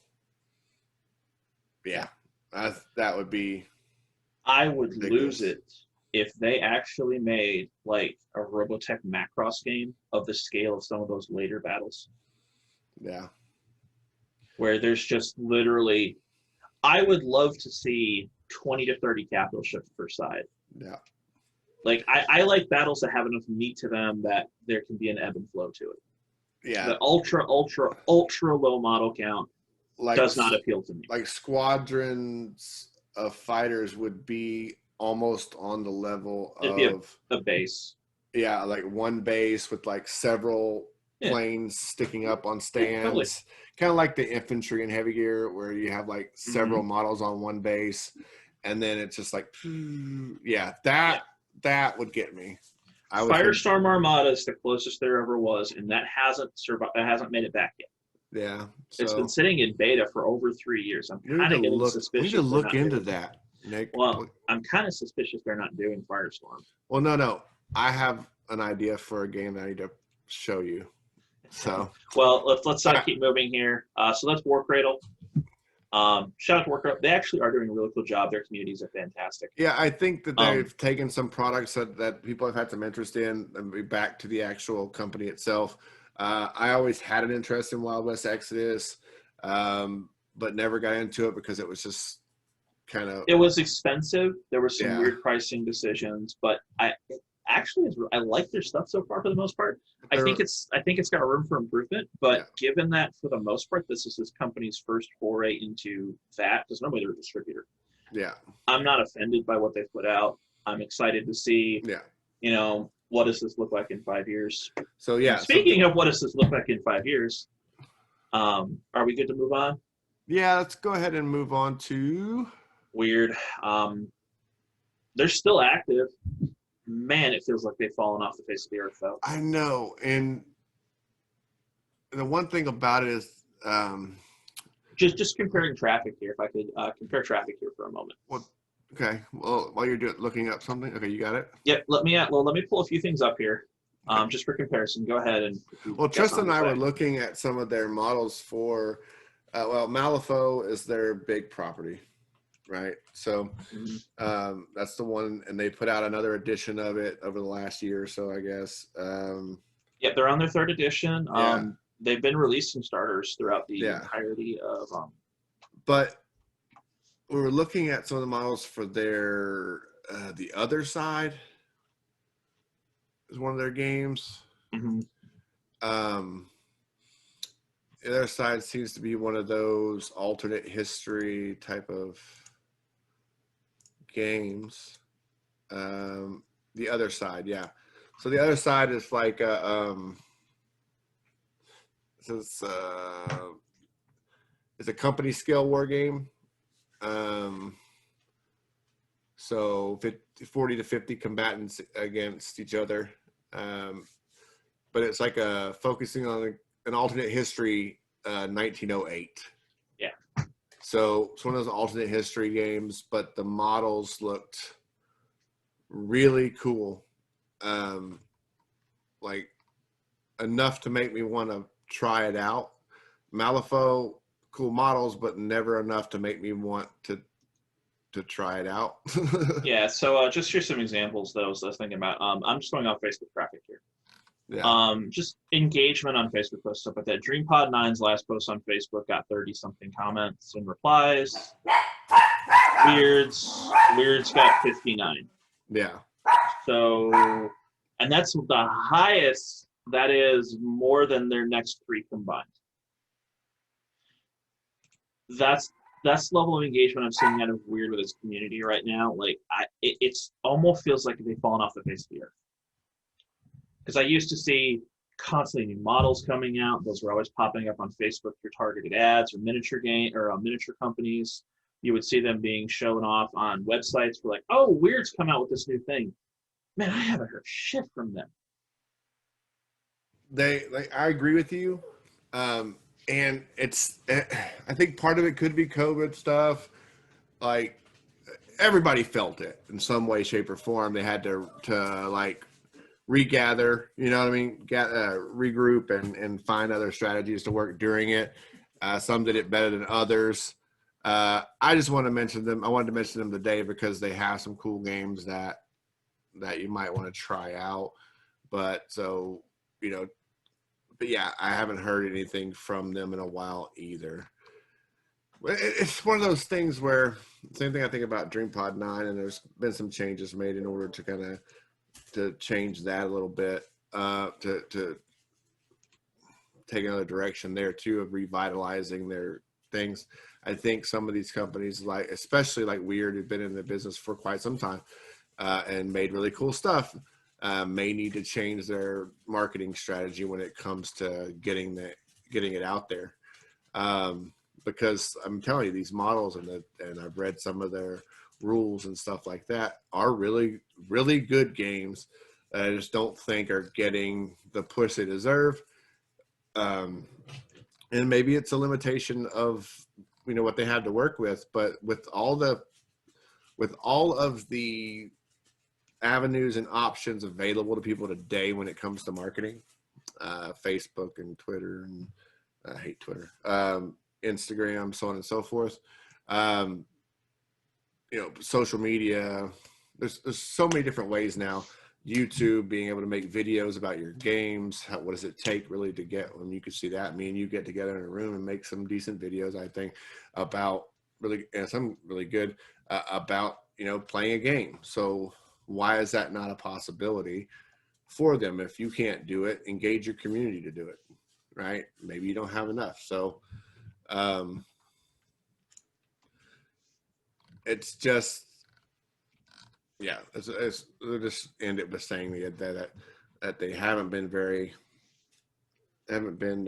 visible during the last few years, even with that new version, that new edition coming out of Malifaux. But I don't know. I hope to see something from them. They make great miniatures and have some pretty cool rule sets. So check them out. Your hardest thing you're going to have with that is finding other people to play them, because finding people who have them in places that sell those miniatures might be kind of difficult in smaller areas. All right. So Atomic Mass games. So Atomic Mass, for those who are not familiar, they're the ones who make Marvel Crisis Protocol. That was their initial launch. Asmodee, who owns them, did a restructuring of their IPs. And all of the miniatures games, the 3 Star Wars games in particular, Legion, Armada, and X-Wing, all went to atomic mass. This caused some controversy. Let me kind of explain to you what's happened afterwards, what people's curiosity and stats are. So first off, because X-Wing did its 2.0, a lot of the 1.0 content's no longer available. This is causing issues because it's driving the price of some of the ships through the roof. For example, there's a ship called the Alpha Class Starwing, which hasn't been reprinted in 2.0 yet. Just the model I saw somebody buy for $93. Yeah. It's a $15 ship at retail. And for those who are interested, real quick, I noticed that some of that last chance stuff for miniature market that they're putting out right now, the 1.0, a lot of the 1.0 stuff is a lot of 1.0 stuff. But this transition happened. Supply issues are still supply issues. Atomic Mass doesn't seem to be as affected for their Marvel products, but the X-Wing products or the Star Wars products are getting really bad. Legion and Armada are the only two that have really had significant releases since then, or even during the pandemic period. And logistically, it's a disaster. Legion is so backlogged right now because for the longest time, like, you could not get all the Republic stuff. Arc Troopers took forever to get. Phase 2 Troopers still take forever to get. Yeah. I'm seeing stuff go for above retail, which is pretty rare for a miniature game. You know, to see new in-box stuff go for above retail and selling at above retail. However, they just announced like Yoda and stuff like that. I'm very interested to see with Legion because I have a suspicion that Yoda might be one of the first atomic mass touched expansions for Legion. Yeah. And he seems a little busted. Yeah. He seems a little busted. The LAAT gunship for the Imperials also is dominating that entire faction. Again, I'm wondering, because given what came before with the other Legion stuff, like the Phase 2s and the ARC Troopers, we're not seeing this level. We never saw this level of dominance. Yeah. I think it's important to mention, you mentioned Asmodee. Asmodee is the parent company, but these products came from Fantasy Flight. I think X-Wing, Legion. Fantasy Flight has had this. That's one of the things we didn't put on the list because they're not as big. Now they're not. They're not doing it anymore. They got moved to AMG. Company. So, but this is one of the first real times that I've seen a parent company redistribute IPs from one of their game companies to another. Like, we've seen IPs picked up, like we talked about Warcradle. But the first time I've seen a parent company, because Asmodee is huge. It's massive. It is board game wise. If you buy a board game, it's probably an Asmodee product. If they're not making it, they're distributing it for somebody. They've bought up tons of smaller companies over time to build this massive board game empire. Fantasy Flight was kind of like one of the companies that they own that really went into miniatures gaming. I know there are some other ones, but they really started with RPGs. Yeah, Fantasy Flight was really RPGs. They expanded to miniatures. They did X-Wing, which was originally sold almost as a board game. Sorry to keep interrupting you. Well, no. X-Wing, yeah. But it turned in, I mean, I bought into that. I still have 1.0 stuff, Imperial Swarm, type stuff. Yeah, because it's something I want to talk about when we get to the X-Wing. But, like, they put out some of their own stuff, Rune Wars, which I thought was a good product, but really didn't have much backing. Died 4 seconds after it launched. Yeah. It's just a number of games that they put out, but this is the first time I've really seen a parent company shuffle like that. Even GW doesn't do that. I'm really affected by that in a way because some of my favorite products are from them. On a lesser effect, Keyforge, which I thought was a decent concept. you know, and also a Richard Garfield product. Like, you know, for those who don't know, the creator of Magic, you know, one of the biggest monstrosity games, you know, monstrous sized games in the world.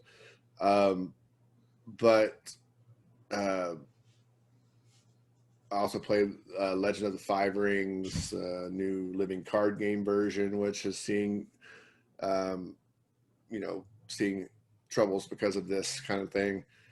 Fantasy Flight is just, it's an overall thing. Like they're switching, they're moving into that same thing that Steamforge, like there's a lot of board game stuff, a lot of Board games, they even got rid of licensed. all their RPG stuff now. Like they've switched that off. I think the Legend of the Five Rings RPG is now with another company. I'm not sure which.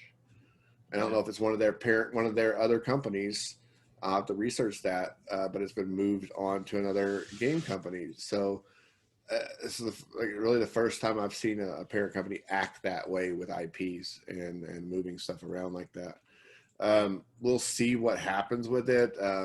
My experience with Atomic Mass games, not many people have experience with them because they are so new.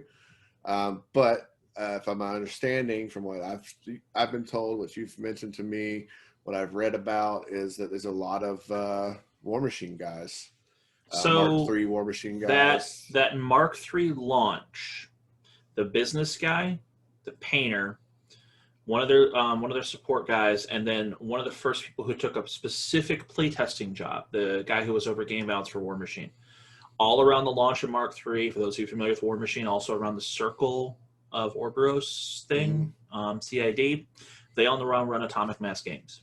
Yeah. I'm not going to comment on that. I have some opinions on that front that probably not worth airing on video.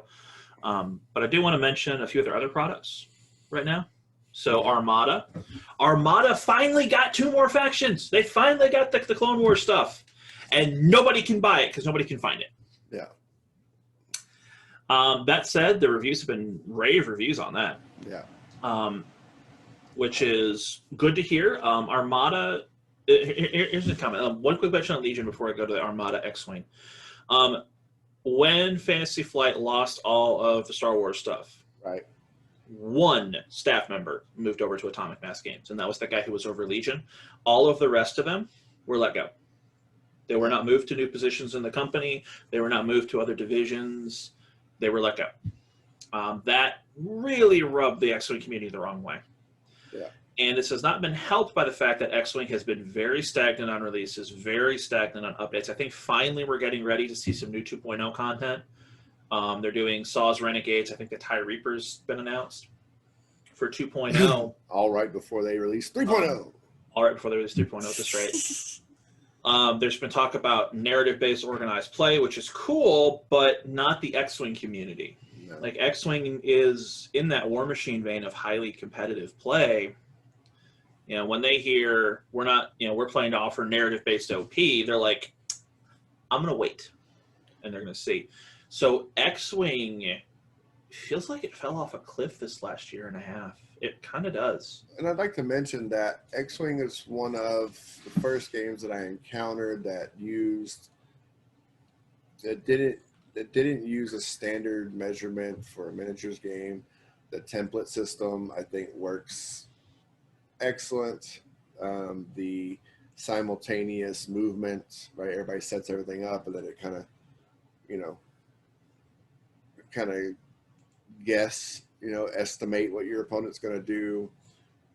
What's the best move, best maneuver for me to do in order to get into the right position.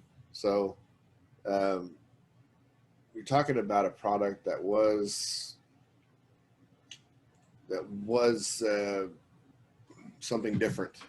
It's one of the reasons why I hated that Rune Wars was so poorly done, because it used that similar system of movement with the templates and so on and so forth, and the combat dials.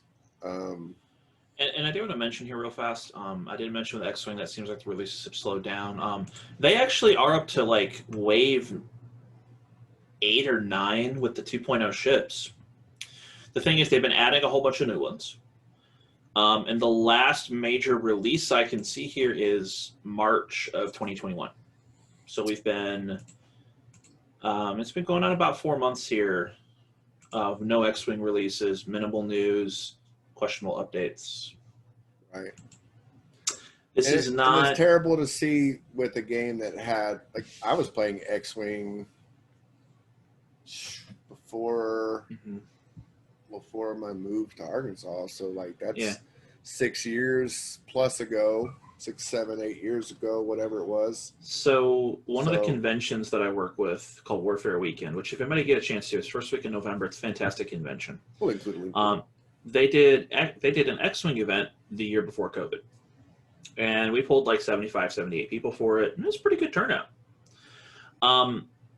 The estimated interest for this year was less than half that. So much so that they opted to not do X-Wing and they're instead doing 40K in its place. That concerns me with X-Wing right now. And that's what I wanted to mention with Armada is Armada just coming out with its new factions. Stuff's been flying off the shelves. I heard a comment from somebody that there's a rumor going around that either X-Wing or Armada gets to survive, not both. Yeah. And a year ago, I would have said X-Wing without hesitation. Yeah. I'm not convinced that's the case anymore.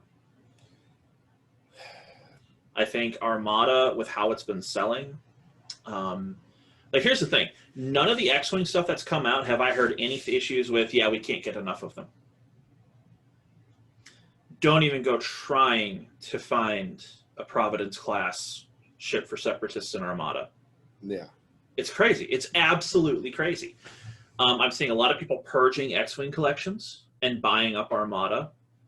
And it's kind of suggesting that, if there is only one to survive, if they announce tomorrow that, X-Wing, we're going to let that license expire, and I think it's 2023. Yeah. I wouldn't be terribly shocked, which is unfortunate. At the same time, though, AMG got dumped 3 entire miniature games in their lap overnight, and they didn't get the dev staff to back it up. Yeah. So how well are they actually going to be managing these anyway? Well, and the delays may be because of that. Like, we don't know. That's the thing. Like, we can sit and speculate what's going on. But if we take out any, for lack of a better term, personal biases and stuff like that, it feels like they're in chaos right now. You were handed, not just handed 3 games, you were handed 3 established games, especially X-Wing outsells 40K in some places. Yeah, it is. So you've been handed established games that have a fairly long history. Legion, not so much. I mean, it's newer, and we did our video on it, which I really enjoyed. But at this point, I'm just considering selling off what I have because. So I actually just sold off all my X-Wing stuff. Yeah. Well, my X-Wing stuff, I'm talking about Legion. Like Legion, I'll keep hanging around for a while, but I got to the point where it's like, no, it's not getting played. There's no interest in it. Yeah, and there's nothing to keep people excited. Well, part of it's our region too. Like we have a part of it's problem. Our region too. We have a big problem with that. We'll get to that. We'll get to that. But like even looking at the Facebook pages and looking at the traffic and looking at the podcast download numbers, it's like it feels like we jumped off a cliff. Yeah. No, I don't know where the bottom is. And who knows? I mean, maybe there's a big, once again, I joke about the 3.0 stuff. Maybe 3.0 comes out and it outsells 40K 4-1. And it's like, boom! I'd love to see it. I'd love to see it. I love anything to beat the crap out of 40K. But yeah, right now I'm a little. And then, of course, they still have their own game, Marvel Crisis Protocol. Yeah. Which I hear good things about. I have some long-term sustainability concerns. Yeah. They're up to releasing almost 3 heroes a month. And Marvel has a big catalog, but how many of those would actually sell as models? You have to make them balanced. You have to make them balanced and compelling to play. Yeah. Well, you'll notice they're doing a lot of 2-packs of famous person and not famous person. Yeah. I think that's just to spread it out. Yeah. Balance-wise, they do pretty good. It's still a little cosmically noteworthy they're the only miniature game that has a ban list. Yeah. It's not miniatures; it's the cards. But that does interest me. And they're also looking at from the outside, seems to be a few cracks forming around power creep, where that first wave of stuff just doesn't quite hold its own against the new stuff. Yeah, I would love to play it just to see, but once again, it comes down to that fact. Like, I'd love to play every game that exists. Like if I had unlimited funds, We have a few people locally who are interested I would just in buy it. I would just buy everything. Like if it came out, I'd buy it if I had the unlimited funds. But now, I have to figure out what games that I really want to concentrate on. I also just don't like the superhero genre in general. Yeah, I mean, I love Marvel. Don't get me wrong. Like I played Hero thematically, it's not for me. And then on top of that, I have mechanical concerns with it. Yeah, but I haven't heard any supply issues with them. So we'll keep an eye on Atomic Mass games. Maybe we'll do a little deeper dive later on. Corvus Belli. Yeah, so Corvus, Infinity 4th Edition hit. Sweet. It's improved, but I'm not fast. I don't think it went far enough. Yeah. It's still a rules monstrosity. The core game didn't really change, which is good, but also bad because there's still some issues with it. Right. They added in a few things that I think are ham-fisted solutions to problems of their own creation. They added in a hard 15 model cap in the game now. And I'm looking at that as an cap. Orders cap. Well, 15 models. There's not a lot of stuff that generates multiple orders. But it is an orders cap. It is an orders cap. So yes, the crazy koalas don't count. But I'm looking at this as an Ariadna player going, my average army list was 19 guys. Because my stuff is just that cheap. Yeah. And they really emphasize specialists, and a lot of the specialists are not on those higher cost profiles in that faction. Yep. So I'm looking at this 15 model cap going, okay, if you don't want the higher model count, I don't feel like the solution is to say, no, you can't. I feel like the solution is to fix what's making people take that many models. Well, I mean, it's simple. Like, you don't take that many models because you can. There's a reason why. Like in Ariadna, you needed the specialists. Yeah. The specialists were not on the expensive profiles. Your stuff generally had shittier stats to accomplish those profiles, so you needed the extra attempts. You also didn't have all the cool text, so you needed the extra orders to get smoke out and things like that. Yeah. None of that changed, but Ariadna now is just capped at 15 models because they don't want people to play that many models. Instead of fixing the problem that made Ariadna take that many models, they just said you can't. Well, yeah. They do this with another format in their tournaments called limited insertion. Yeah. And I play Ariadna, specifically US Ariadna. Limited insertion is almost unplayable for that sub-faction. Right. Because limited insertion caps it further at 10 guys. Yeah. Now, here's the fascinating thing about Ariadna. At the time, they had one profile that cost more than 30 points. Yeah. It's 300 points for a standard game. 10 orders would average 30 points a guy. They had one profile worth more than 30 points. Yeah, and I played... I'm sorry, 3. The Blackjacks also did. And my response is, what the hell am I supposed to do? Yeah. If your goal is you don't want people spamming cheap troops, make a game that doesn't encourage it. And this is before we get into the issue of they have 80,000 different rules for the same effect. They're all functionally identical. There's literally page-long rules for guys that for one model that has that one rule. Yeah. None of this got fixed. Now, the trade-off is it's still Corvus Belli, it's still Infinity. If you liked it, it's still the same game. Yeah. They still make S-tier models. Like, GW has duds. Yeah. GW's got a lot of duds in their range. Corvus really doesn't. It has a very specific aesthetic. You have to like the anime manga aesthetic. Right. But the physical quality of their sculpts is just out of the park. You look at compared to GW, I forget what her name is, but the Sisters Chaplain, holy crap, who approved that? Right. Like, what? GW is the company that will literally sell you a model with an upside-down gun. Yeah. Well, Space Wolf's upgrade kit for Horus Heresy, for those of you curious. I do love their models. I like their community as far as like are the developers and stuff like that. Developers are great. They have fantastic communication. They do some great awesome communication seminars. For that.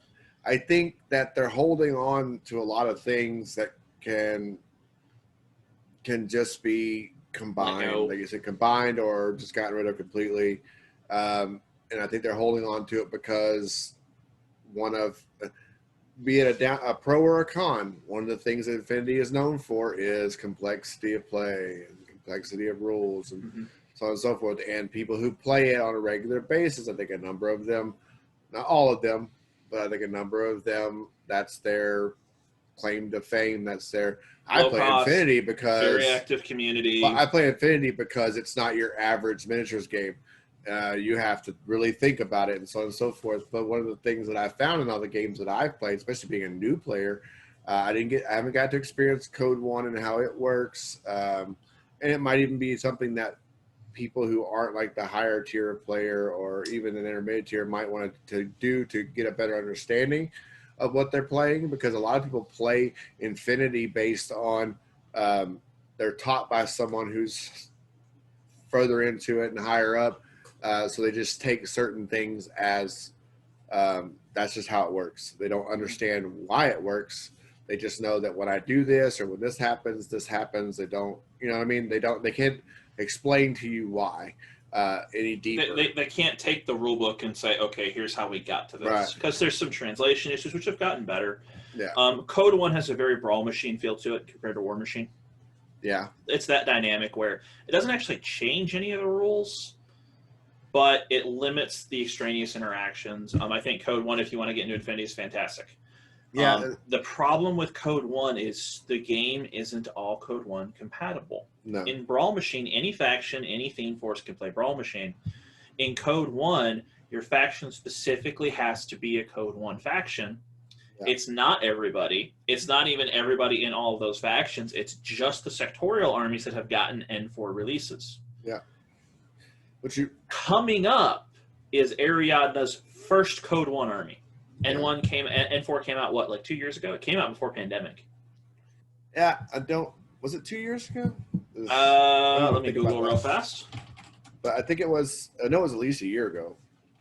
It was pre-pandemic. I'm sorry. No, it was not. I misspoke. It was September 30th, 2020 or 2020. Yeah. So we're still going on a year, but just now Code 1 is still addressing some factions. Right. No. Okay. Here's my deal. If you like a game, this is what we're talking about. If you like a game where once again, we talk about engagement from games and how Warcaster I find engaging, War Machine even I find engaging, Monster Apocalypse, those types of things. I seem like to be a Privateer Press fanboy at this point, but when I find something I like, that's what I like. But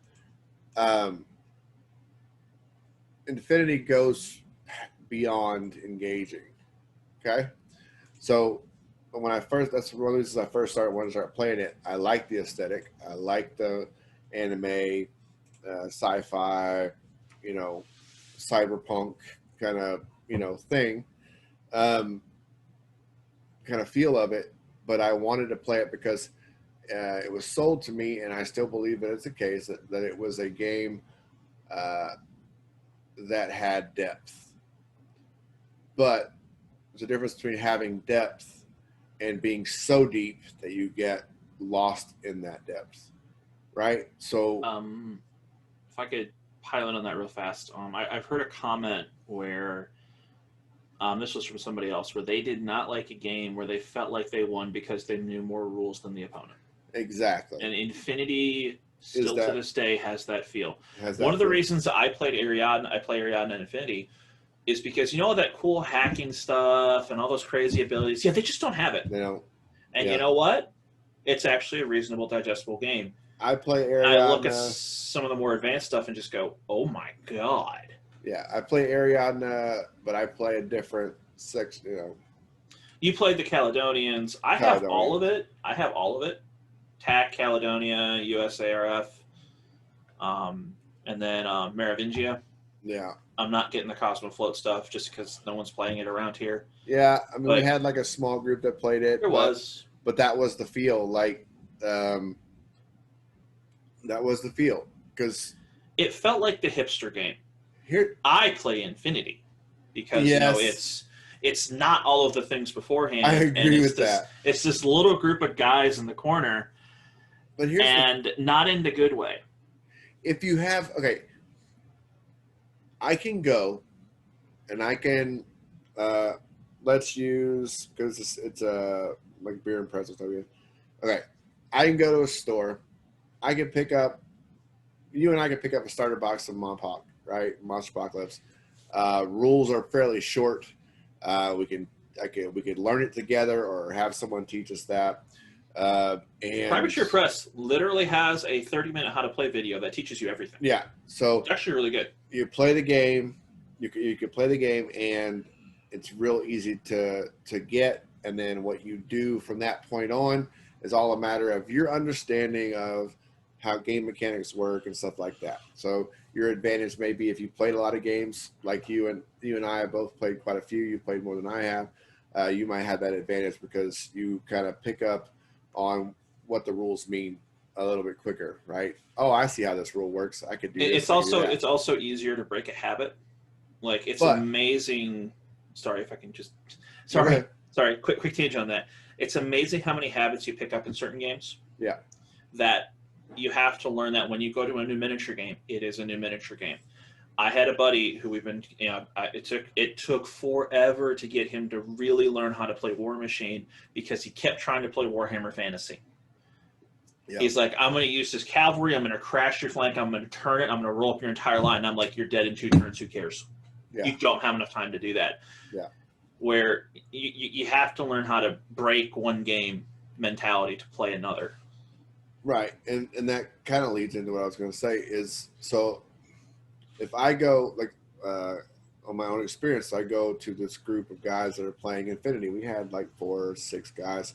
One of them, at least one of them, if not 2 of them, I think one of them's in our Heavy Gear Blitz group. Yep. But you spend more time discussing the rules than you do playing the game, because once you make, especially if you're new, you make an action, you want to make sure you're doing something right. So you ask the simple question about this and that, and then it goes into this, 10, 15-minute long discussion about 17 rules that, I'm exaggerating, it's hyperbole, but, that affect that one question. And when you have that many rules that affect it, it's really hard for a new player. And if you had the time to spend like 6 hours every play session, like you'd have to start with like an hour of, let's take a look at the rules, and this is a new rule we want to teach you today, and you know what I mean, like, and then build. Really have to be into Infinity to get into Infinity. So the basics of it are great. Like, I love the being able to react to everything and so on and so forth. I do want to tie into that, though, with the reaction. One of your points with the pile of rules is, in many cases, as a new player, you may not even know what you're allowed to do in reaction. Yeah. It's amazing how many people between, like, Sixth Sense, Veteran, and things like that just can't – they don't understand that, oh, I'm shooting at you through smoke. Well, there is something you can do. Yeah. And I did see that cause a lot of frustration with new players in our area, where you'd be like, okay, well, I drop a smoke wall. There's things you can do, but there's so many niche rules that I can't explain them to a new player until they're context relevant. Yeah, so we had like this is an example. We had like this, it had to have been like, it extended on to a later discussion after the fact, just so that I could understand what had actually happened. But this,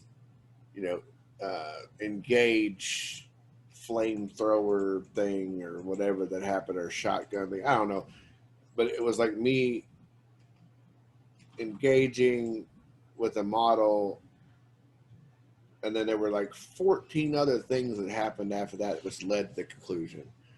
So much so that I had to go after the fact and talk to someone what happened? To know what happened. I didn't want to spend all day talking about it, so I was like, cool, that's the way it works, I'll figure it out later.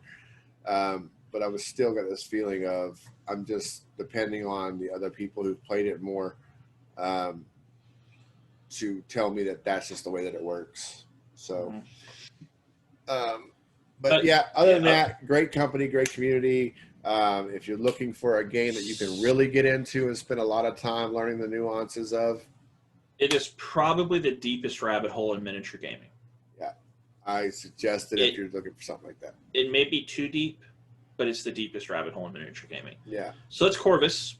I had two others I wanted to address, if you don't mind. Are we good to move on? So Catalyst Game Labs, for those of you not familiar, they're the guys who make BattleTech. They are finally technically qualifying as a miniature company by our definition, because you can actually buy miniature packs from them. In theory, they haven't gotten a restock yet. Again, massive supply issues, but their next round of Kickstarter should be getting ready to ship here in the next few weeks. We'll see what that does. On the whole, their plastic stuff's been pretty decent. Yeah. Seen some of it. Man, I've seen some QC problems. I had one that just threw me for a wall. The distortion on the model was so bad that its leg looked like a banana when it was supposed to be like intricate with armor plates and all that. Yeah. To my incredible annoyance, the customer service claim for that did not go through Catalyst. It went through the distribution company for the Kickstarter, and they did not and would not give me a new model. Yeah.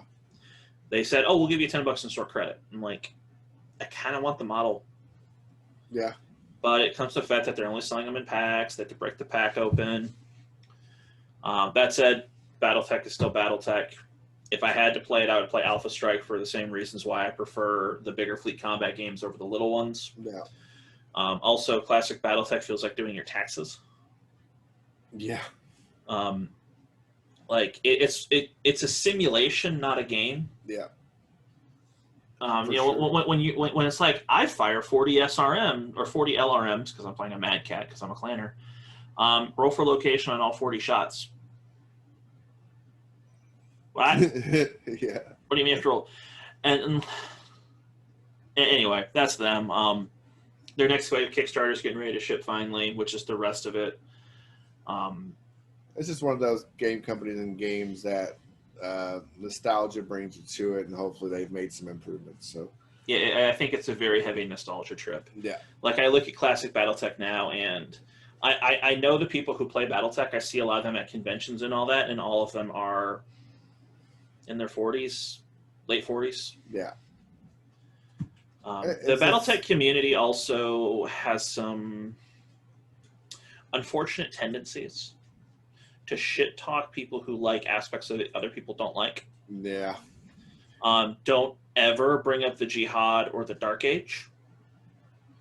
And also be very careful. There are some people who refuse to acknowledge anything past the original, claiming that, oh, it ruins everything and it's boring. And they are very, very vocal about letting you know. I saw a comic on a Discord where it was, somebody did it as a walrus. And they're like, oh yeah, they're talking BattleTech, and all of a sudden the walrus pops up and it's just saying the most jackass things. Right. It's like, but it's okay if you like it. I don't like this, but it's okay if you do. It's okay if you like it. And I know we've kind of been doing that here at the miniature games, but it's in the very condescending way of like, well, I like this, and they're trying to make you feel bad for liking it. Like I genuinely like I don't like AOS. If people like AOS, go for it. I don't care, man. You can do what you want, but you're stupid for it. Yeah. That said, like in this case, the Walrus is bringing it up completely unrequested. It's not like they said, hey, Walrus, what do you think about this? They're just having a discussion, and the Walrus pops up and starts explaining why it's bad. Yeah. Anyway, like I swear I've had a conversation with that Walrus in that comic. And it is... That community still does that. It feels like a historical gaming community. Yeah, I can agree with that. And not in the good way. Anyway, so that's Catalyst. The last one I want to mention is TTCombat. TTCombat, they're the guys who bought out Drop Zone Commander and a few other things. Oh, before you go into that, so when you had to break there for a second, I just want to say those are the kind of things that happen when it comes to BattleTech. Those are the kind of things when you have that many years of stuff. Minutia, whatever you want to call it. And when you deliberately break it up into eras. Like one of the things they do is they deliberately break it into eras So people get attached to one. You get the Battlefront syndrome of, oh, well, I only play mid-war. I only play pre-call invasion. Nah. And all of it it divides the community. I've just found the Battletech players are very vocal about informing you of what their presence is, even if you never asked. Yeah. Agreed. All right. Tabletop. Yep, so Tabletop Combat, I just want to quick mention them. They bought out Drop Zone Commander, Drop Fleet Commander, and Carnival. Yeah. And Rumble Slam. They've been actually fairly active, just quiet. Drop Zone Commander, still Drop Zone Commander. I still would like to get us to go in and play a demo of that. Yeah. They just rolled out a bunch of new releases for it, too, to kind of flesh out their factions. The Fleet Combat game is still the Fleet Combat game. If you haven't had a chance to play it, guys, Drop Zone Commander is kind of like Epic 40K in scale, but it's very focused on deploying troops to the battlefield, because nothing starts on the table. Nothing starts on the table. All of your stuff arrives via dropship. It has things like, okay, well, I need enough dropships to carry the troops. The objectives are all in buildings. You have to get the objective off the table. And it does that with a sci-fi twist. It's actually a lot of fun. And it's not that expensive either. So it's in that scale range. It's in the epic scale. No, I meant like actual scale. It's a models. little bit smaller than Heavy Gear, just a little bit. So like, it's bigger than BattleTech. It's smaller than Heavy Gear. It was like 1/160th. Let me look. I don't know. You don't have to look it up. I was just curious. I know that Heavy Gear is like they are 10 mil. Heavy Gear is 12 mil. Yeah. So similar. The infantry actually scale fairly well. Drop Zone Commander tries to play fast and loose with its vehicle rules, so a lot of its vehicles tend to be a little shrimpier than you would expect. Yeah. But on the whole, like, I really recommend it as a game. It's a lot of fun. They got a fairly recent new addition to it. If you ever get a chance, like I said, I recommend it. I think we can. I am steadily looking to see if I can grab a 2-player starter set on the cheaps. Yeah. In fact, I might actually have an angle on one. Yeah, we'll definitely look it up because I'm interested in that when we talk scale. Their buildings are fantastic. Their 2-player starter set comes with a 4x4 table full of skyscrapers. Well, when you make things in that scale, 10 millimeter, and I do believe 10 millimeters like somewhere close to 1/60th, 1/160th.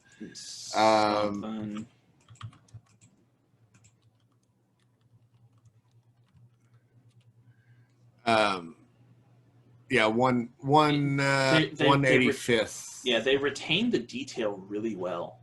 It's often considered 1/200, so it's more like close in between N scale and Z scale when it comes to trains. But that smaller, okay, that's one of the things I liked about Heavy Gear Blitz was because it was a smaller scale than a smaller size scale of miniature. Then GW, 40K or War Machine or whatever, movement felt like it was actually a movement, right? So if I go from one building or barrier to the next, I feel like I'm running across an area, right? Not just a small move. It feels like there's more action to it. You know what I mean? So going even smaller makes it feel to me logically would feel like there's more action going on because when you move, you're moving across. Like we put it all in the sense of a 4x4 or a 6x4, right? Area, because that's what we're used to: 3x3, 4x4, 6x4. If you think about it in those sizes of play area, the smaller the models are, the more you get out of your play area, right? Mm-hmm. So I don't know what Drop Zone is played on, if it's 4x4. 4x4. So even especially in that smaller of an area, you cut off that 2-foot length or width. Yeah. Also, your army size is very small in that game. Yeah. Where your stuff is slow, but the drop ships are the point. The idea is you're moving troops around if you need them. Right. You're deploying the drop ship. It's a very strategic game. If anybody's played old video games, if you've ever played a Command and Conquer game, yeah, where the unit speed is slow. It's about macro placement of units, not firing off big abilities like a StarCraft. It feels very much like that. Or Dawn of War kind of thing. I would even go further than not Dawn of War, because Dawn of War is still decently fast. Yeah. Yeah. Like the original Command and Conquers, it takes like stuff multiple minutes to cross the battlefield. True. That's what Drop Zone Commander feels like. Your stuff literally can't drive across the battlefield in the time it takes to play the game. Yeah. But anyway, just going to quick mention them because they're still out there putting stuff out. They just rolled out some noticeable releases and are even doing some alt sculpts, which I think is really cool. I'll have to check that out. Because UK Games Day is coming up here. But you know me, the smaller the pieces, the more interested I get sometimes. I think you'll like these guys then. I need to dig it out. I have a PHR army, which is the mecha. But is it time? It's time. All right. Let's get the big stuff out of the way first with GW. 9th edition came out in the pandemic. Hold on, let me stop you. Games Workshop time. Okay. GW time. So let's start with 40K. 9th edition came out in the pandemic. 9th edition launched with a completely redone mission structure, some tweaked core rules, and then that was it. Noteworthy, and some people were surprised by this, and I think there are a lot of people who started with 8th. When 9th edition came out, they did not update all the armies to 9th edition stats. So you have to wait for your codex to come out. And that's kind of a problem right now. The initial launch of 9th edition went over really well. Do you remember that big old Indominus box? It was like $200. Yeah, gone. Just completely sold out. They had to do like 2 extra print runs or something. They had to open up for made to order. It was crazy how many of those things they moved. 9th edition came out. The biggest conundrum, and I think the biggest point that I can point to and say GW is still GW, is Space Marines got all upgraded to 2 hit points. Unless you're Chaos or Grey Knights, in which case, screw it, you gotta wait for your codex. Yeah, you got nothing. Because reasons, like, not updating something that big is kind of huge. Because heretics don't deserve extra points. I mean, apparently. They keep shafting. They've been shafting Chaos since the end of 3rd edition, so, I can believe it. And we like you mentioned, this is a re-recording of something that we did with Jesse. Jesse, sorry that we're not going to be able to release that. We'll do something else with you. But we did talk to him about a number of things. He's a stalwart GW player, and I think mainly because of where we live and in most places, it's just what's there. So that actually, sorry, finish your thought. I was going to say that ties into a thing I mentioned at the start of the show. Right, but. We talked about this. We talked about the cycle of release literally causing different factions. Yeah, power creep, but different factions to be overpowered, and as things roll out, and not even really finding balance at the end of that, because they never end that. Like, there are still things in AOS that don't, and Jesse had mentioned this before, there are still things in AOS 2.0 that never got updated to 2.0 that are now going into 3.0 without an update. So, because of their style of release. But go ahead and say what you're going to say, and then I'll... So I was thinking about it. He mentioned, because he said, well, one of the reasons I play GW is because so many people play Warhammer in our area. And I point out something interesting to him. 40K, AOS, he plays a lot of AOS trying to get in 40K. AOS is the least played miniature game in our area by a long shot. Yeah. 40K is the second worst. Every other miniature game group out there, and there's, we have our active heavy gear group. There's a couple other miniature game groups out there in the area. They're all outperforming 40K and GW in terms of number of players and consistent attendance. Right. The reason I think that GW has this appearance of being there is because in order to carry GW, you have to carry their bestseller stuff, which is a couple $1,000s worth of product, and there's this big shelf presence. And people equate shelf presence to sales, right? When oftentimes the opposite is true. Sure. It's the stuff that's empty on the shelf that is usually the best selling. Yeah. If there's a spot for it and it's empty, it means they all bought it. If there's a bunch of spots for something and they're all full, nobody's bought it yet. Right. Which one? So I think there's a little bit of this weird bias right there where he was saying, oh, well, it's what's played around here. And I'm like, no, it's not. Our heavy gear community pulls 7 to 8, which may not sound that impressive, but the biggest active 40K group in our area is 6, and Right. AOS is lucky to pull 4 on a good day, and they only meet every other week. Which is an interesting thing, because we also talked about when we had Big Kids open, the shop that I ran, we had, I mean, it was a one event thing, but we had more AOS players than the 40K for sure. Like, that was our biggest thing, was AOS. As far as, you know, between the GW games, we had a good Blood Bowl presence as well, because, well, obviously when the owner of the store loves the game, then it kind of permeates throughout. But and Guild Ball and stuff. But we had a 17, 14 player. I think it was like 7 teams, 14 players total team event for AOS. So I don't know if some of those people have just fallen off from the game or what, or it's hard. They just don't. Well, part of it is it's not an active presence of events in the area for it. Events draw people, pick up games, not so much. And finish your thought. That segues into something I've noticed, and segues into the AOS 3.0 launch. Well, that was my thought. Like, it's just that organized events by shops or representatives of shops or community representatives that have gone to shops and said, hey, I'd like to do something here, right? Mm-hmm. They draw people, and when done right. Popping on to a group and saying, I would like to play a game on Friday at 5 or Saturday at 5 or Saturday at noon, less likely to get someone to show up. And that was just the point that I was making. If you push the thing and put it in front of people, you're going to have a better chance of actually having, actually playing the game. So, yeah, sorry. Well, that's the thing with heavy gear. That's all I was going to say. It's people playing the game, and it's showing up and having a consistent play day and all that. But I want to mention with AOS. So first off, GW is having supply issues like you would believe. Yeah. They have kept up and actually accelerated their release schedule during COVID, but have not been replacing and restocking items in a timely manner. Right.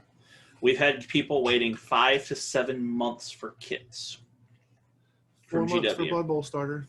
4 months for Blood Bowl starter. Somebody got 5.5 months on a Beast Claw Raider set. And they've been so heavily pumping these new releases that in some cases the shops are limited to 1 of each new release a month, which is ridiculous. You can't, this doesn't work, guys. Anyway, the new big thing coming out with GW right now, so they just announced Kill Team's getting an update, completely new edition of Kill Team. Okay, cool. Kill Team is fine. It's a little weird that they're redoing it. And I'm curious to know what they changed, because it seemed like Kill Team worked. Yeah. Blood Bowl, still Blood Bowl. Aeronautica technically exists. They still occasionally release stuff. They put a troll video out over the Plastic Thunderhawk, which a lot of people took the wrong way. Having seen GW in person, I wasn't surprised. I was there at Adepticon every year that they literally laughed at the people asking for sisters. And then that community survey showed them, you're wrong, not them. The players are like, they'll buy it. Sisters like the second highest selling army in 40K right now. Yep. And they thought it was just a joke. Nobody would actually buy it. Anyway, AOS 3.0 is coming out. All these Dominion boxes. Chicks in battle armor, by the way. Go ahead. So Dominion's the new box for this. This is like Indomitus. And remember, Indomitus completely sold out its initial print run. They did a second print run for stores and a made-to-order print run. Completely sold all of it out. So you'd think Dominion would do really well, wouldn't it? They've taken up a bunch of their ship space shipping it. Containers are expensive right now, getting these Dominion boxes to sale. And it looked to be that because stores were doing they already planned a second printing of it, because when stores were ordering it, the store ordered its tier allotment, paid for it, and then GW informed them, oh, by the way, you're only going to get half of it now. The other half's going to come in like 3 months, which went over about as well as you would think after money had changed hands. Right. But what are you going to do? Are you going to say no and cancel the entire order? You're going to miss out on another Indominus. And then something strange happened. Dominion comes out. The allotment is exactly what GW said. And then magically the next week, all the remaining missing orders were filled.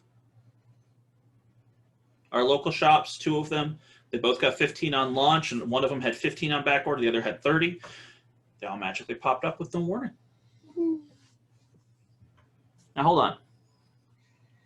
They didn't expect to do another print run this early, and they can't. You can't print something that fast and ship it in the current situation. Right. Where did these boxes come from? This had to be the initial load of boxes that you said you didn't have any to give out. You could only fill half your order allotments. Yep. Where did these boxes come from? From your web store allotment. Well, so here's some things I've heard. Our 2 local stores, one got 30 boxes, the other got 45. The one that's got 45 boxes has like 35 left. The one that got 30, I think they sold 5. I'm hearing from some other stores similar numbers of sales are about 30%. Yep. Remember, by this time, Indominus was gone. Indominus didn't survive its first weekend of availability. Yeah. Dominion is sitting there on the shelf, and they've only moved about 30% of them at best. I'm a little worried, guys. I have a feeling that it did not sell as well as they expected, and I think there's a couple reasons why. I think, first off, despite their mad insistence, AOS isn't the Titan 40K is. And the other issue is that the army is in there. You have a new army and you have Stormcast. Stormcast are not like Space Marines. In 40K, your average 40K player has a Space Marine army. There isn't that faction loyalty in AOS. So a lot of people... I saw people who were buying 5 or 6 of them with the intent to resell them or paint them. Yeah. And I'm like, man, I'm thinking our stores are going to start putting discounts on these things, start moving them. Yeah. Like, I'm worried how long it's going to take them to get their money back at this point, because that's like $3,000 to $4,000 in product. Ignoring the box set itself, the actual edition itself, it's AOS 3.0. If you despise AOS, you're not going to like it. If you like AOS, you probably are. And I say probably because there's some issues here. First off, the General's Handbook is not available on launch. Correct. The General's Handbook is coming, and the reviews are very mixed from the AOS players who've been able to play it and see it. Well, and some of them love it. Some of them don't. Some of the people are buying that set just to get rule books because apparently there's a shortage of the actual rulebook, hardcover rulebook by itself. Mm-hmm. And it's interesting that I'm seeing halves of this thing go for less than half the box price. Oh yeah. When Indominus is flying around, half an Indominus box would cost you 120 US. I'm seeing 80 on the Stormcast. I'm seeing 70 on the Orcs, and the Orc models I think look pretty good. The Stormcasts have some questionableness to them. I think there's 2 things there, if you allow me. Once again, like you said, in 40K, if you put Space Marines in it, it'll sell. Stormcasts aren't the same in AOS. But we talked about this the other day when we were driving to Springdale or driving back. You got to start putting different crap in the boxes, okay? I'm sorry. Like, if every time you release a starter box, it has Stormcast in it and something else, people are just going to get tired of it. They want something different, right? So why couldn't you have put what is the most popular in AOS right now? I can't answer that question for you because I don't know. There's also some interesting points here that there are. Why couldn't you have put like Caradron and something else in it? Because you know what I'm saying. Why couldn't you have done something more compelling? But they try you're still going to get that issue if there's just not the player base for it. Well, they try to treat like you said, Stormcast as Space Marines because any of the promotional stuff. It's all Stormcast. It's Stormcast Space Marines. Like, you get the big cutout when you sign up for them. They send you that. There's even cutout. Primaris Stormcast now. Yeah. Reforged, I think, is what they're called. Yeah. So, I don't know. We talked about this before, and I think we can sum a couple of these things up. Like you said, player interest is there, but I think there's a couple of things. Oh, I wanted to mention before I forget, because I forgot the last time we recorded this, and we're re-recording now. So COVID and all that stuff really showed the holes in their supply chain. Like, really, like in the way they were doing business. When everything was readily available, they could screw around and still make it still be okay. Now, once the pressure was put on them and there were some of the avenues cut off, or the pipeline, you know, it got a little choked off a little bit, you really started to see where they were, you know, where the problems were.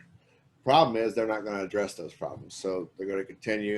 We're going to hold off until it gets back to normal, and we'll just continue doing the same thing that we're doing, because we've always continued to do the same thing that we're doing, and we've always survived. Well, made money hand over fist. Guess what?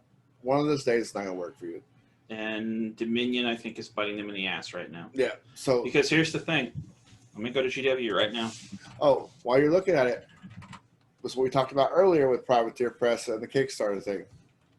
So they took a chance and made all these things on expected sales, and it's going to bite them in the butt for it, because they, you know, if they could have gotten away with kickstarting this or pre-ordering this only or whatever, they'd have been in a much better position. They would have known exactly what they needed, or pretty damn close.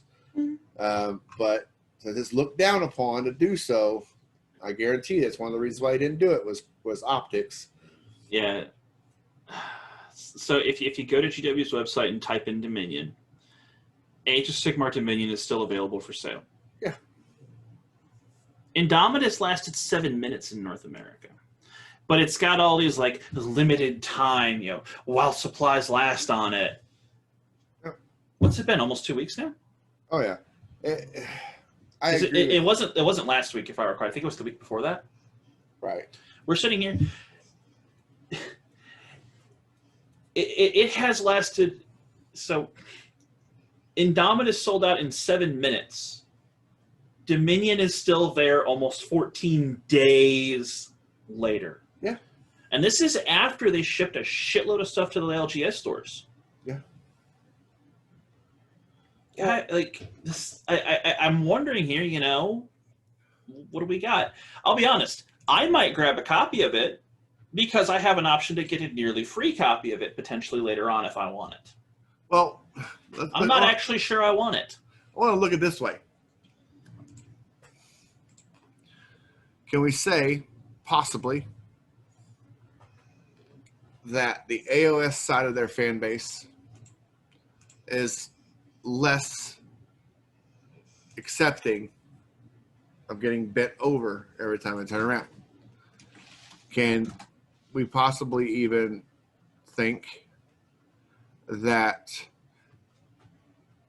after not receiving complete updates, because 40K people have been doing this for 9 editions. 9 editions. They've just accepted the fact that that's the way it's going to be. When you switch from fantasy to AOS, right? Fantasy players had what, 8 editions at that point? When they switched to AOS, those people who did not want the switch just quit playing it. Or literally lit their armies on fire. Yeah. They did. I'm saying they stopped playing it. So they have had 2 editions, the third one starting now, of this group of players. Yes, there are some fantasy players that held on, but most of them went to something else. Okay? Or stopped playing altogether. The AOS player base is not what people think it is, a bunch of old fantasy players.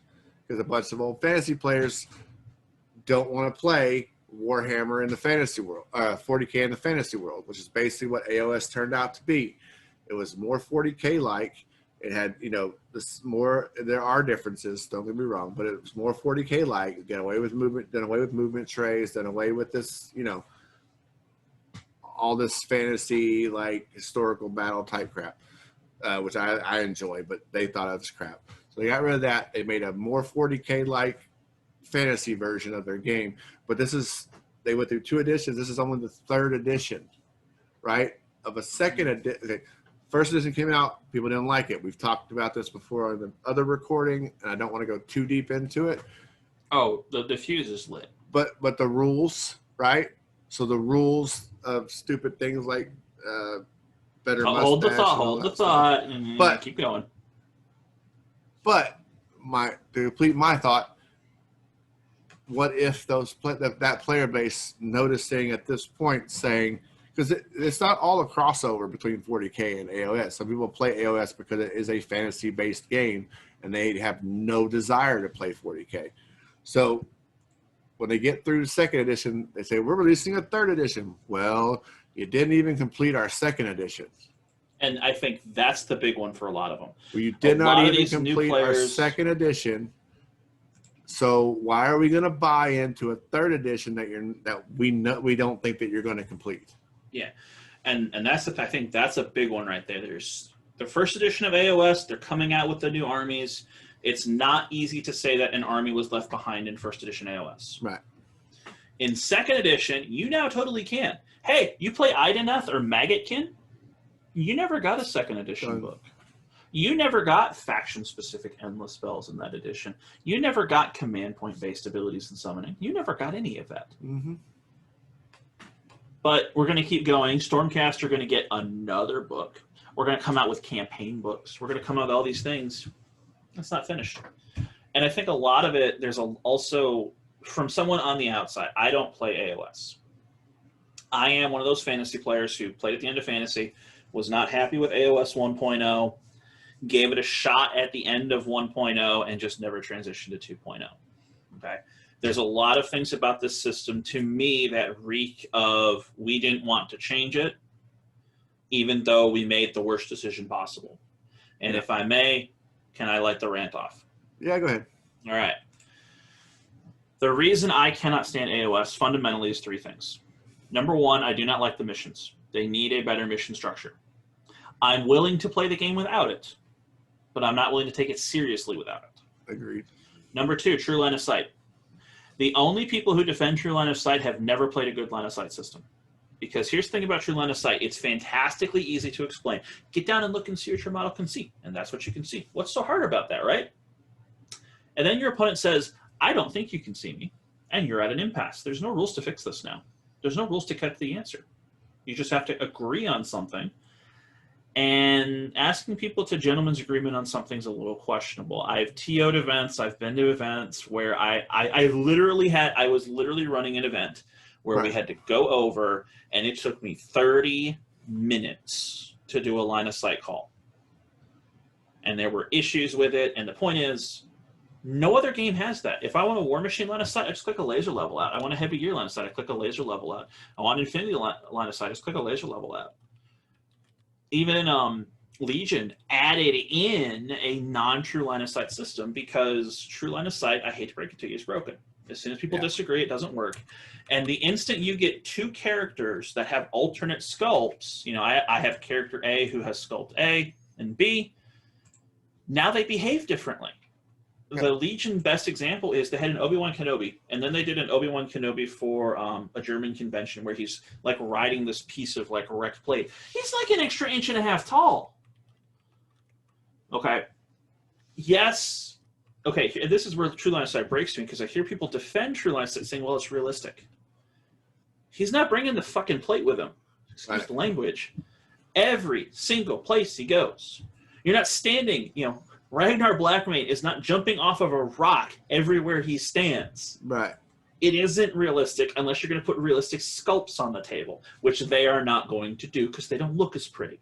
Exactly. So true line of sight doesn't freaking work. Nope, because you put the dude on a rock base, you put the dude on this, you move him here, you add some extra, you know, plumage to his feathers or whatever. Yeah. And you ruined the whole thing.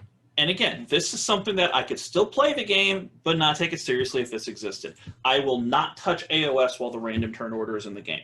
Allow me to explain. So first off, let me get to the reason why I have an issue with it. I hear people defend it saying, well, if you know, you have to prepare for it. It requires strategy. You have to think about it. You have to prepare for it and say, well, what if my opponent gets 2 turns?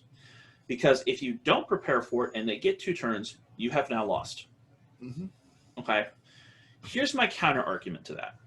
Because essentially what they're saying is, well, counterplay exists and it's not guaranteed to happen.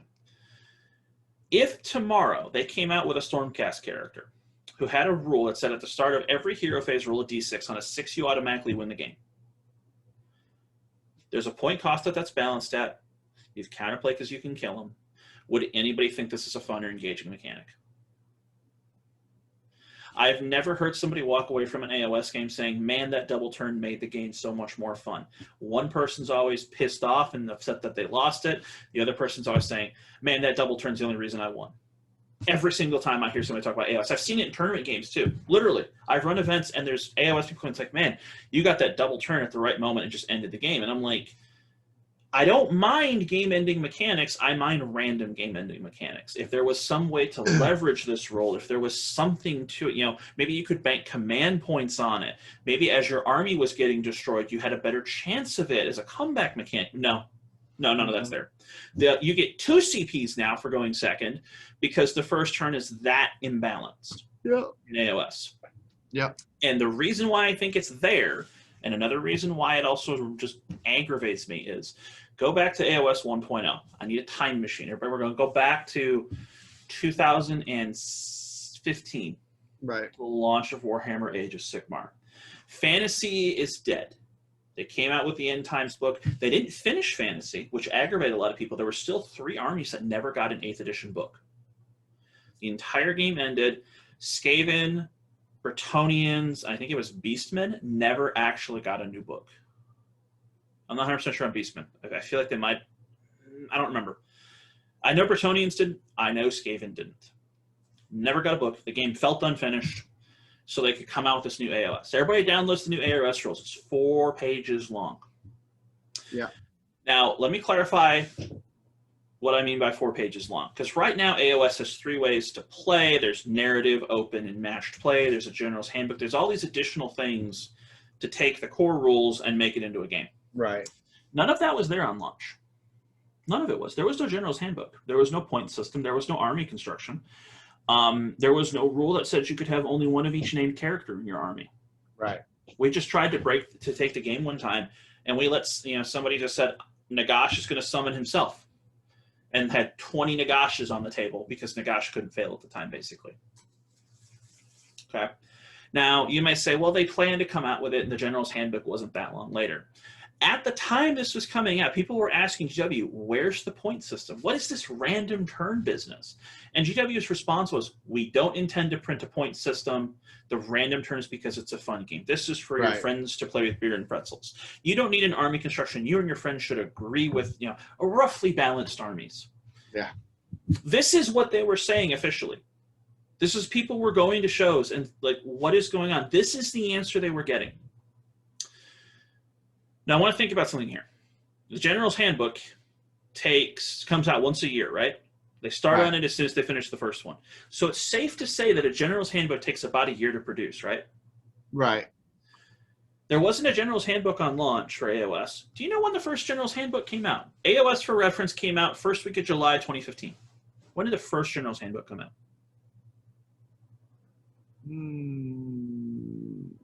Right at the time it was taken to produce it. First week of July 2016. Yeah. You can't argue. You can't tell me that they planned this. Look, 40K launched with updated points. AOS 2.0 launched with some updated points. There's updated points for 3.0. 8th edition hit. They redid everything, and they didn't wait to come out with here's how to play matched play. They didn't wait. That was right there with the game. AOS didn't. Right. Because I continue to maintain to this day that they did not want to do it. This was at the time where GW was insisting that they were a model company and their rules were irrelevant. There's literally stories of their CEO at the time going in and saying, look at Age of Sigmar, we took Warhammer Fantasy and boiled it down to 4 pages. Ignoring the fact that the game has no bearing on the original. Right. They killed kits that had just come out. If you're a Tomb Kings player, I'm so sorry. You only had like 6 months to buy your army. Right. Or something like that. And then let's also talk about some of the other stuff that was there on launch that people have forgotten was there. I'm going to read you some rules from AOS models on launch. When I first read these, I legitimately thought that somebody at the Onion played Warhammer.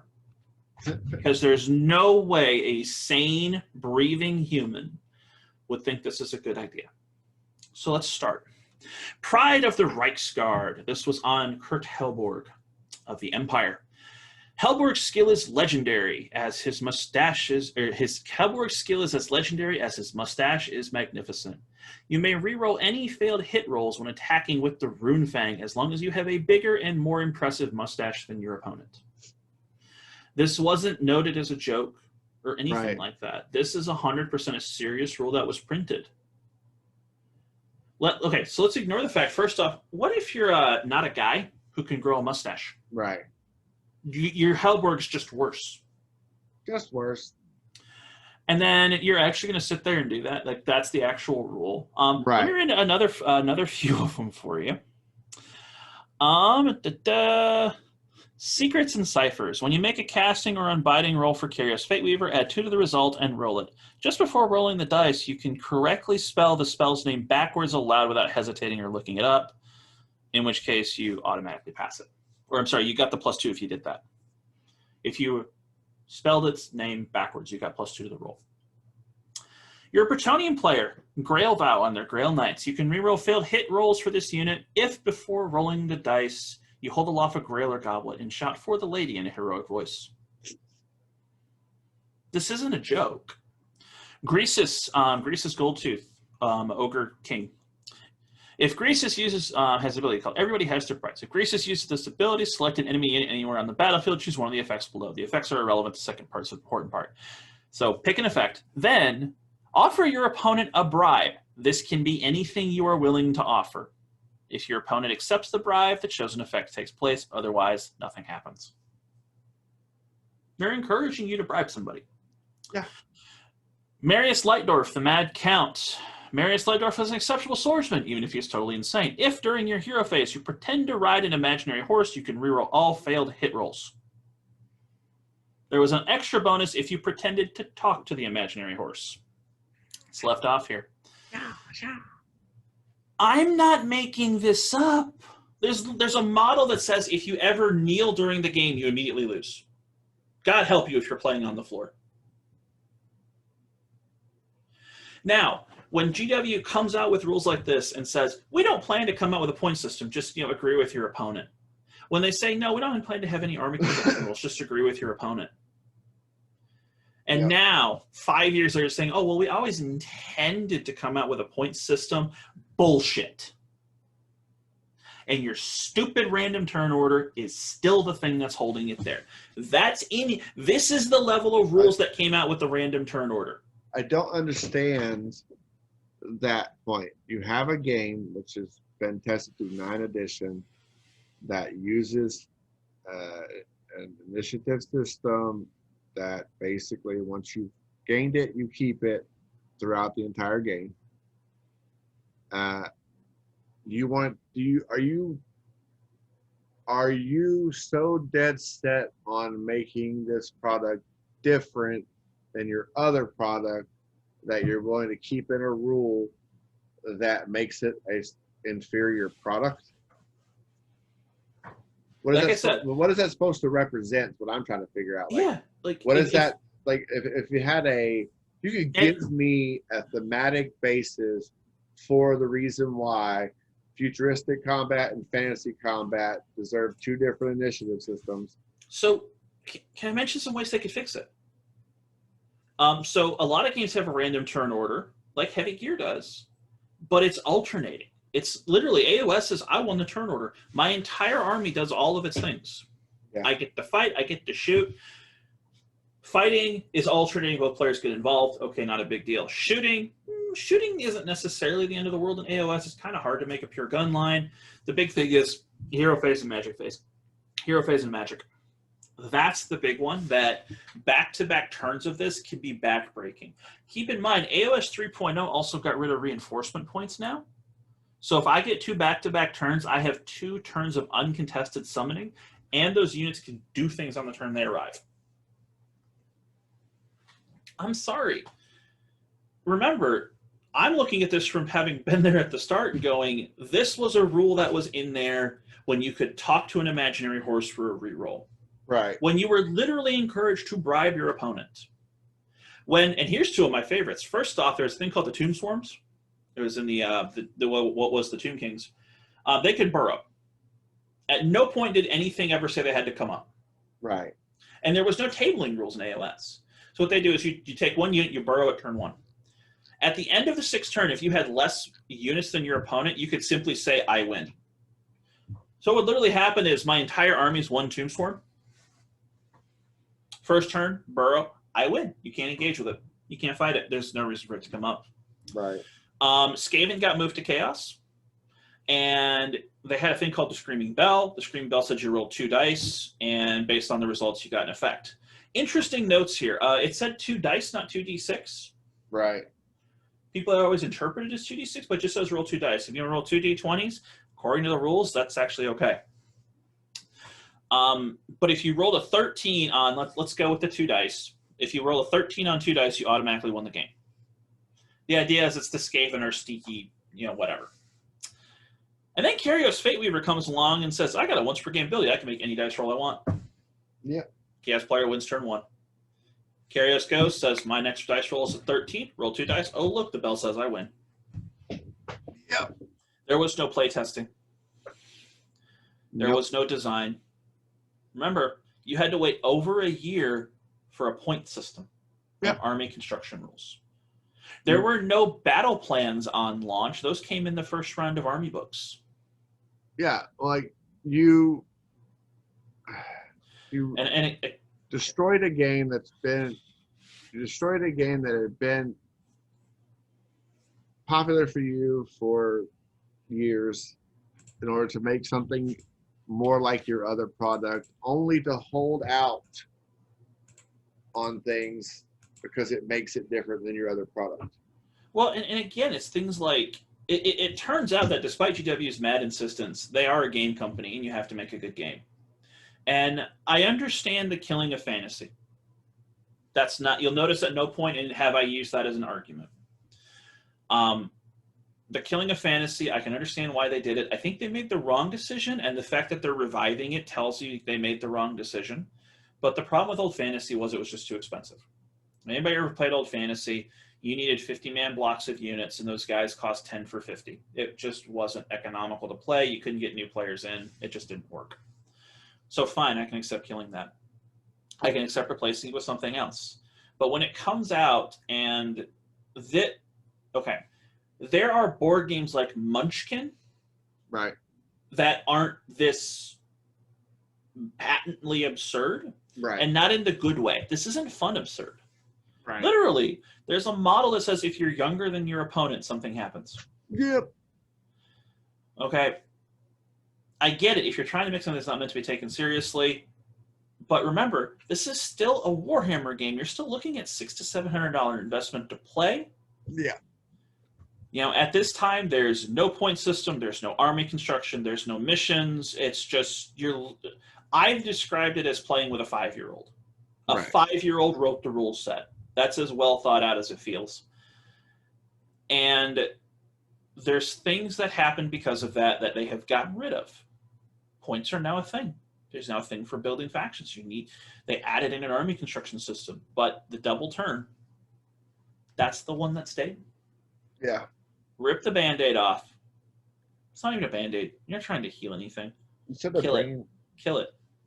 Let me ask you this. How many AOS games, and I've asked the AOS players this, and they've given me shocking silence as an answer, and said, if nobody ever got the double turn, how would that change your game? really asking yourself the question: if nobody Yeah. nobody ever got the double turn, what does that do? I've never heard a real answer to that. Like I said, the most common defense I've heard is, well, you have to prepare for it, you have to plan for it, and if you don't, you're going to get punished for it. If it's that apocalyptic of an effect and it's that random, I contend it shouldn't exist in the first place. Correct. If it was alternating, like, okay, you do a hero and then I do a hero and then I shoot with a unit and you shoot with a unit, that's okay, because at most I'm getting one thing ahead of you. Yeah. But when it's my entire army gets 2 consecutive turns, I've literally seen 3/4 of somebody's army die because of a double turn. Yeah, because they're already weakened from the previous turn, then boom. But when you add in... When it is an active plan for people to want to go second on the first round to get the double turn, you've gone too far. Yeah, and I've seen it. You know, you add onto that the mechanics of some of the death factions and so on and so forth, where you can spend almost a whole turn destroying a unit of this thing, and it just comes back, or they summon more of them. And on a double turn, when you have summoning abilities, you've already brought back what was killed before, right? You went through everything. The other person went through everything. You went through everything to try to kill it, and then they brought it back in their turn. Then, end of turn. Let's roll again. I get to go again. Now I have 2 of that thing. Yeah. So now I've summoned something else. Sometimes there's just no planning for it. The only way you could even plan for it or attempt to plan for it is to hold back something. Hope you get another double turn. Yeah, like you can make positioning decisions that limit the impact. But that means you're not playing your army the way that you want to play your army. You're not playing your army the way it was intended to be played. You are playing it in a way to avoid that one catastrophic game mechanic, if I have to play my entire turn with the looming assumption that my opponent might get 2 back-to-back turns, and if I am not prepared for this, that could very easily lose me the game. Yeah. There's a problem. Yeah. I'm going to contend it's the same issue with the assassination mechanic in War Machine. When you have a looming auto-lose condition like that, War Machine at least gives you counter options, because you can layer in a defense and stuff like that. Right. But with how fast AOS stuff is, with the way combat, shooting, and spells work, I've really got to ask, guys, if there's no double turn, who cares? It's going to be interesting to see. The only people who want the double turn are like, well, if I get so far behind, I can use that double turn to come back. If you got that far behind, you don't deserve to win. Yeah, exactly. Look, if you need 2 entire uncontested turns to play the game, you have already lost. Yep. And here's the cool thing.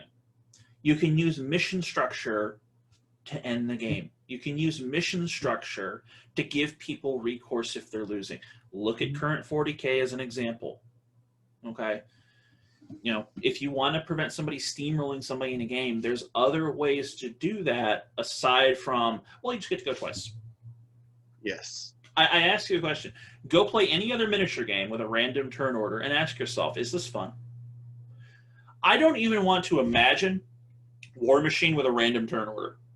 Yeah. No, you can't. It does. Not only is it not designed for it, I contend AOS isn't designed for it, because if AOS was designed for it, something would interact with it. And aside from you went second, you get 2 CP every turn, that's the only thing that relates to it. Yeah. Like I said, what if, for example, there was a character who said, I get a token every time you destroy one of my units. I can spend that token to increase my roll before I make the roll for initiative. Right. Now there's something here. Because now all of a sudden you are losing, you can say, I get the double turn. I'm going to cash in 6 points. No, from what I remember playing AOS, there were some sort of rules for certain characters somewhat like that. So there were a lot of like, I gain points for doing something. There's a lot Right. of, something happens, I get a resource. But you can, I can't think of any effect in AOS that spends it on the initiative roll. I thought there was like a command point, a command something that you could Not that I'm spend aware of. command points. Anyway, I thought there was some way to inflate It's it. But, so impactful that I've never actually seen anybody use it if that's the case. yeah. So, Which tells you a lot right there. but once again, I think that what can be said, like I said, I hope that that's the case. I hope that AOS players, unlike 40K players, have just said, you know what, you're not going to, and some of them might have been 40K players that switched to AOS or some played both. And they're like, I've seen what happens in that other game that you make. You're not going to do that same thing to us over here on the fantasy side. You didn't complete our 2.0. You're trying to put us in a 3.0. We're not going to have the same BS. Now, that being said, and we can go on and complain about DW, and as a matter of fact, I think at some point in time, maybe give it a few weeks for it to clear, we may just have a let's just all bash DW rant. But in fairness, I can have this rant with any company. Right, exactly. So, but I want to go, we talked about some things in the last one I just want to address and not go too far in. We're like 3 hours in right now. But is we talked about some things that might be possible solutions to that, being that having a similar, almost like Heavy has the Force Compendium, you could have a series, you could have a book, well, it would have to be like a book set that includes, you bring all your forces up to date, release a book set that has digitally, preferably, because you can then update it. And people can buy the set they want. That puts all of the force, all the factions into one book set at a good starting point, right? Or a good point where they're at, a balanced point, and put it in a collection. You can sell that collection all together. You could charge a little more than you do for the original Codex in 40K or the Battle Tome in AOS, if you want to do it on that way as well, on that side as well, which I suggest. That way, even if you only buy the volume that contains your faction, you're still spending just as much money, if not a little bit more, than you would on a Codex. And you might buy into a new faction. You might buy a new army because there are other armies in there that you already have the book for. You might just buy the whole set because, hey, completionism. You know what I mean? Like, but then all you have to do is make erratas to that book, and then when it gets too many erratas in there, you release a new version of that book. Doesn't have to be a new version of the entire game. And you can use campaign books to come out with new mechanics. Yeah, but you can. Space Marines have supplements and doctrines. Everybody sucks if you haven't gotten updated at yet. A point there, and when you make changes, you don't have to write a whole new book. You can make changes to that book, errata it. If it's a digital book or even digital only, you can get a printed book if you want to have it, or a printed collection if you want to have it. You can make all the changes in the document, right? Or through errata if you only have the hardcover version. And then once every couple of years, you print a new copy of the living rule book, so to speak, a living Force Compendium, and ta-da! So everything's always up to date, right? It's fresh. Instead of waiting through the end of a version to still not have your new rules for that version. Hey, by the way, when we're going to make 3.0 AOS, it would have been not easy, but it would have been better to say, we're making AOS 3.0. Here's they literally did this $150 book. They did this with the Forge World models at the 8th edition 40K launch. Well, that's what I'm saying. saying. There was an index, it's called Imperial Armor Index, where you could buy a single book, and it had all your Forge World stats in it. Yeah. So you put that in there. Even if you have to charge to make up the money, you have to charge, like, say it's a 3 or 4 book set, you have to charge $150. Why would they not pay that? They're going to pay almost that much anyway for a rule book and Yeah. and a codex for if one you're of them. dead set on charging for rules, that's probably one good way to do it. I think the other could be a subscription model, where Yeah. here's your subscription to all the rules, but that doesn't fix the codex creep issue, where there are only 2 companies that I can think of that we've talked about today that do the codex creep model of new edition hits, your SOL until you get a new book, and that's GW and Battlefront. And it infuriates people. Like, I talking to somebody, it's like, yeah, I want to start for, I was talking to them, it's like, yeah, I want to start Chaos Space Marines, but I don't want to until they get updated. Well, and that's what that thing does to it. It does stop that, because if you because make all now your people updates, have their stuff, and it's like, I just look at it and go, why? I can't imagine, if I was running a game company in this day and age, using the codex model of releases. No, it can't. doesn't work. It especially if you're not going to pay attention to it. Well, it works if you're not concerned about your game and the players who play it. It works perfectly well if all you're concerned with is getting more money from your players. It works extremely well in that aspect. It does not work for a company who cares about the game itself, what the experience is like playing the game, and the players who give you all their money because they want to play your game. And I can't say it enough. If you do not like what they put out, do not spend the money on it. Take a hiatus. Take a few months off. Don't buy the one book. Trust me, they are going to feel it if you don't spend the money on it. If you have a community for another game system, even if it's one you don't think you'll like, try and get some demos in, and try and get about 10 to 15 games of it in. Yeah. If you have an Infinity community, go ask the Infinity players, see if you can borrow an army and play 10 or 15 games. I say 10 or 15 because your first 4 or 5 are always learning. Yeah. You really can't use those as representative of the whole product. But, give it a good shot. Think about it. Look at the game. I think you'll be surprised how much, when you go back to GW, how much it really sinks in just how subpar it is. And I want to make sure that people understand. I laugh and joke about the destruction of GW. That's not really what I want. What I want is a destruction of the current regime at GW. I want GW to live up to its potential, just like I want any other game company out there to live up to its potential. And I don't mean money. I want to see GW make the awesome models that they make most of the time, but I want them paired with an awesome rule set. And then I might even play it again. What I'm saying, what I'm saying is they have been lazy for a very long time, and you keep letting them get away with it. And what is it going to hurt you to spend $120, right, or $150? Go Play something else. Play something else, and leave them alone for a couple of months, 3 months, 6 months, whatever, and play something else. I guarantee you, the more people that do that, in light of the fact that they keep messing up,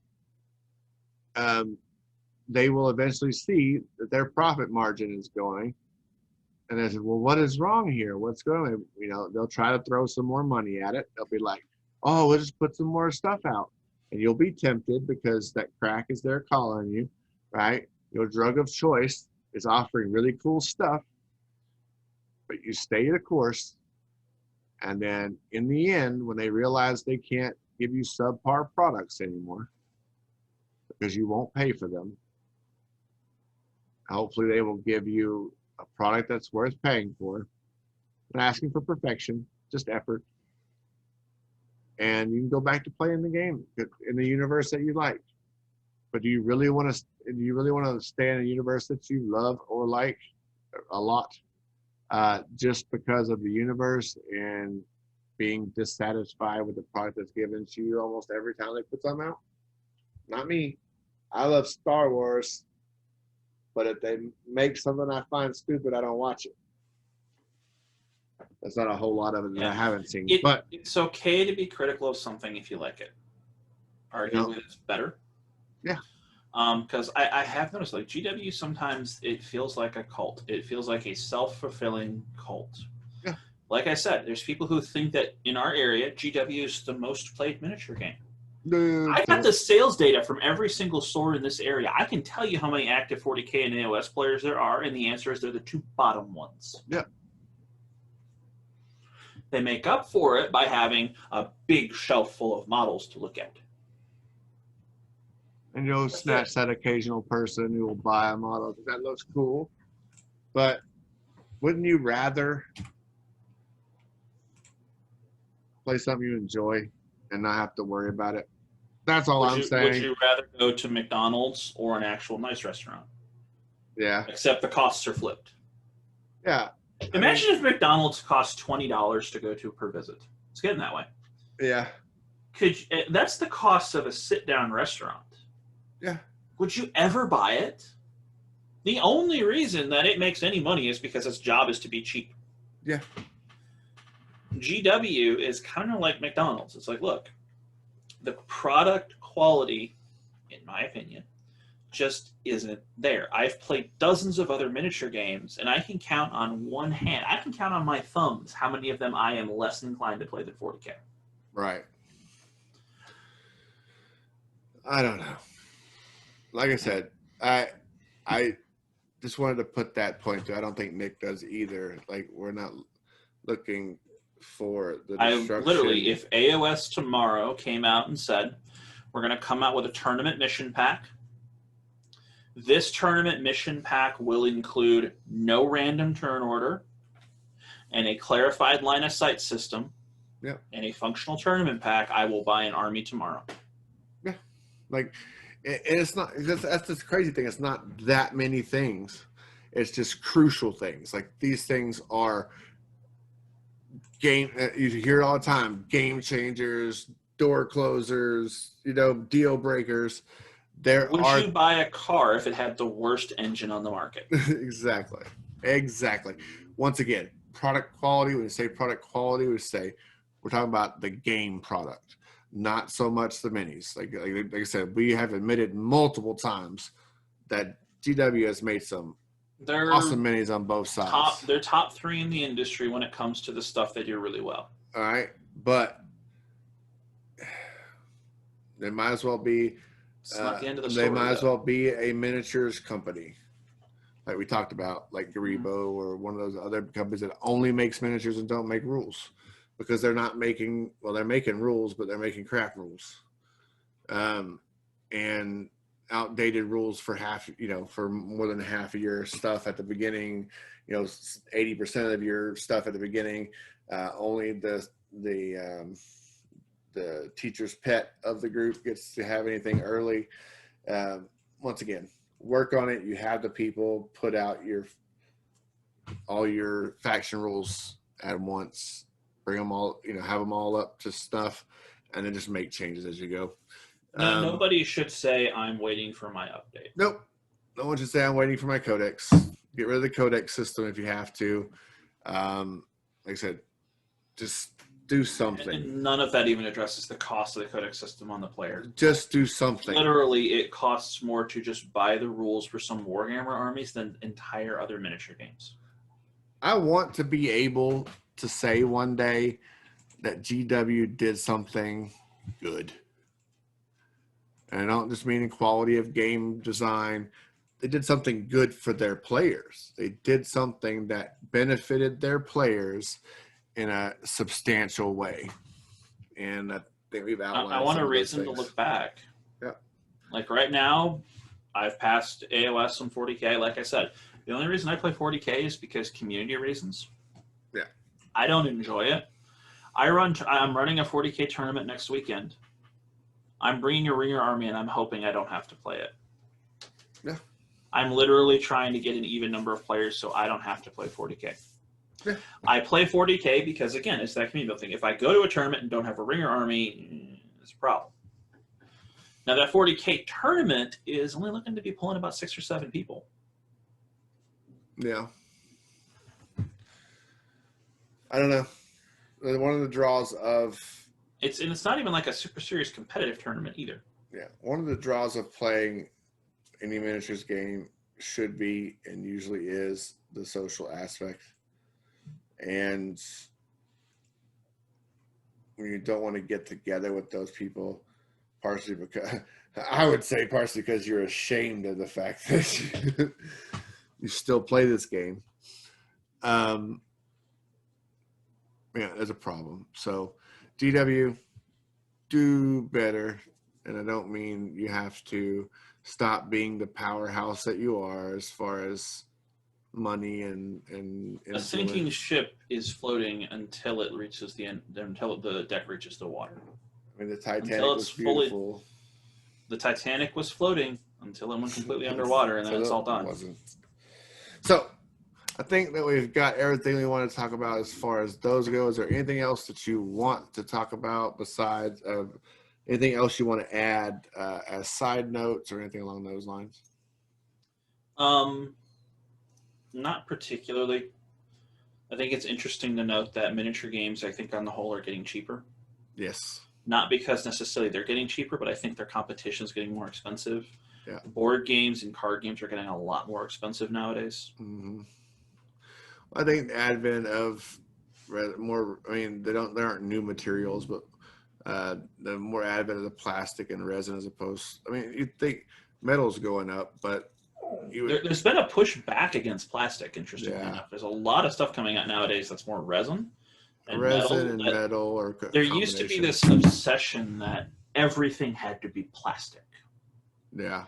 And you still see it in some communities, like 40K just announced Plastic Death Core of Krieg. Yeah. It's just a box. And people, yes, it's finally plastic. Here's the thing, though. Look at the price of the resin kit. Look at the price what that plastic kit's going to cost. It's not that dramatic of a difference, guys. No.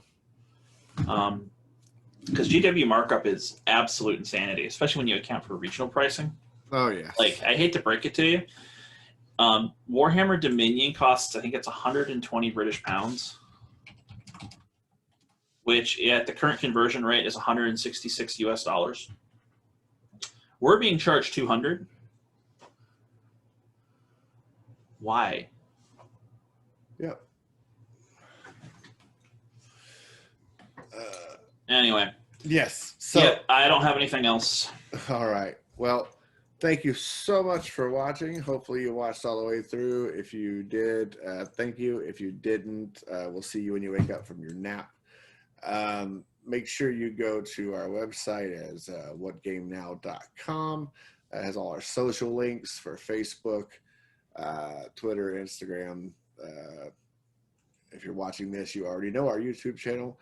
Make sure you drop a like, subscribe, even more importantly, share, let people know that we're out here. Make sure you leave comments on games that you might like to see, or anything that we might be able to do to bring you what you want to see. We'd like to bring informative battle reports, where we talk through everything so you can kind of understand what's going on, when we're not just sitting there, moving things around and you're trying to figure it out. We like to bring Nick brings a lot of information about different games and the factions involved. We're just trying to bring some different stuff out there where we give you the complete story. We'll be doing a little bit more heavy gear blitz stuff here shortly. Monster Apocalypse stuff just for fun, because it looks like it's an awesome game to play. And once again, check out our website, whatgamenow.com. Go to all our socials. Follow us, like us, and once again, most importantly, share all our links around. I do want to take 1 second. I believe, what was the name? It's Keelana. Keeps watching a lot of our videos, and they have their favorite comment of "more heavy gear, please." Every time they watch a video, no matter what it's about, it's "more heavy gear, please," and appeasing the algorithm. So with a comment and a like. So thank you very much for that. I wanted to point that out directly. We shall attempt to fix that. Yes, and we do have more heavy gear blitz coming. More some Monpoc, some Morecaster. It's just we're two human beings who have things to do at certain times. So we're going to try to do as much recording as we possibly can here in the next few weeks. So thank you once again, and keep asking the question, what game now? Hey, this is Dave. If you like what we're doing here at What Game Now, go ahead and click on one of the videos which should be on either side of me, or click right in the middle and go ahead and subscribe to the channel. Don't forget to hit the bell once you subscribe so that you know when we have new videos. Please go ahead and share us with your friends. Let everybody know that we're here. Thank you for watching, and thank you for all of our subscribers already. And we look forward to bringing you more content every chance that we get.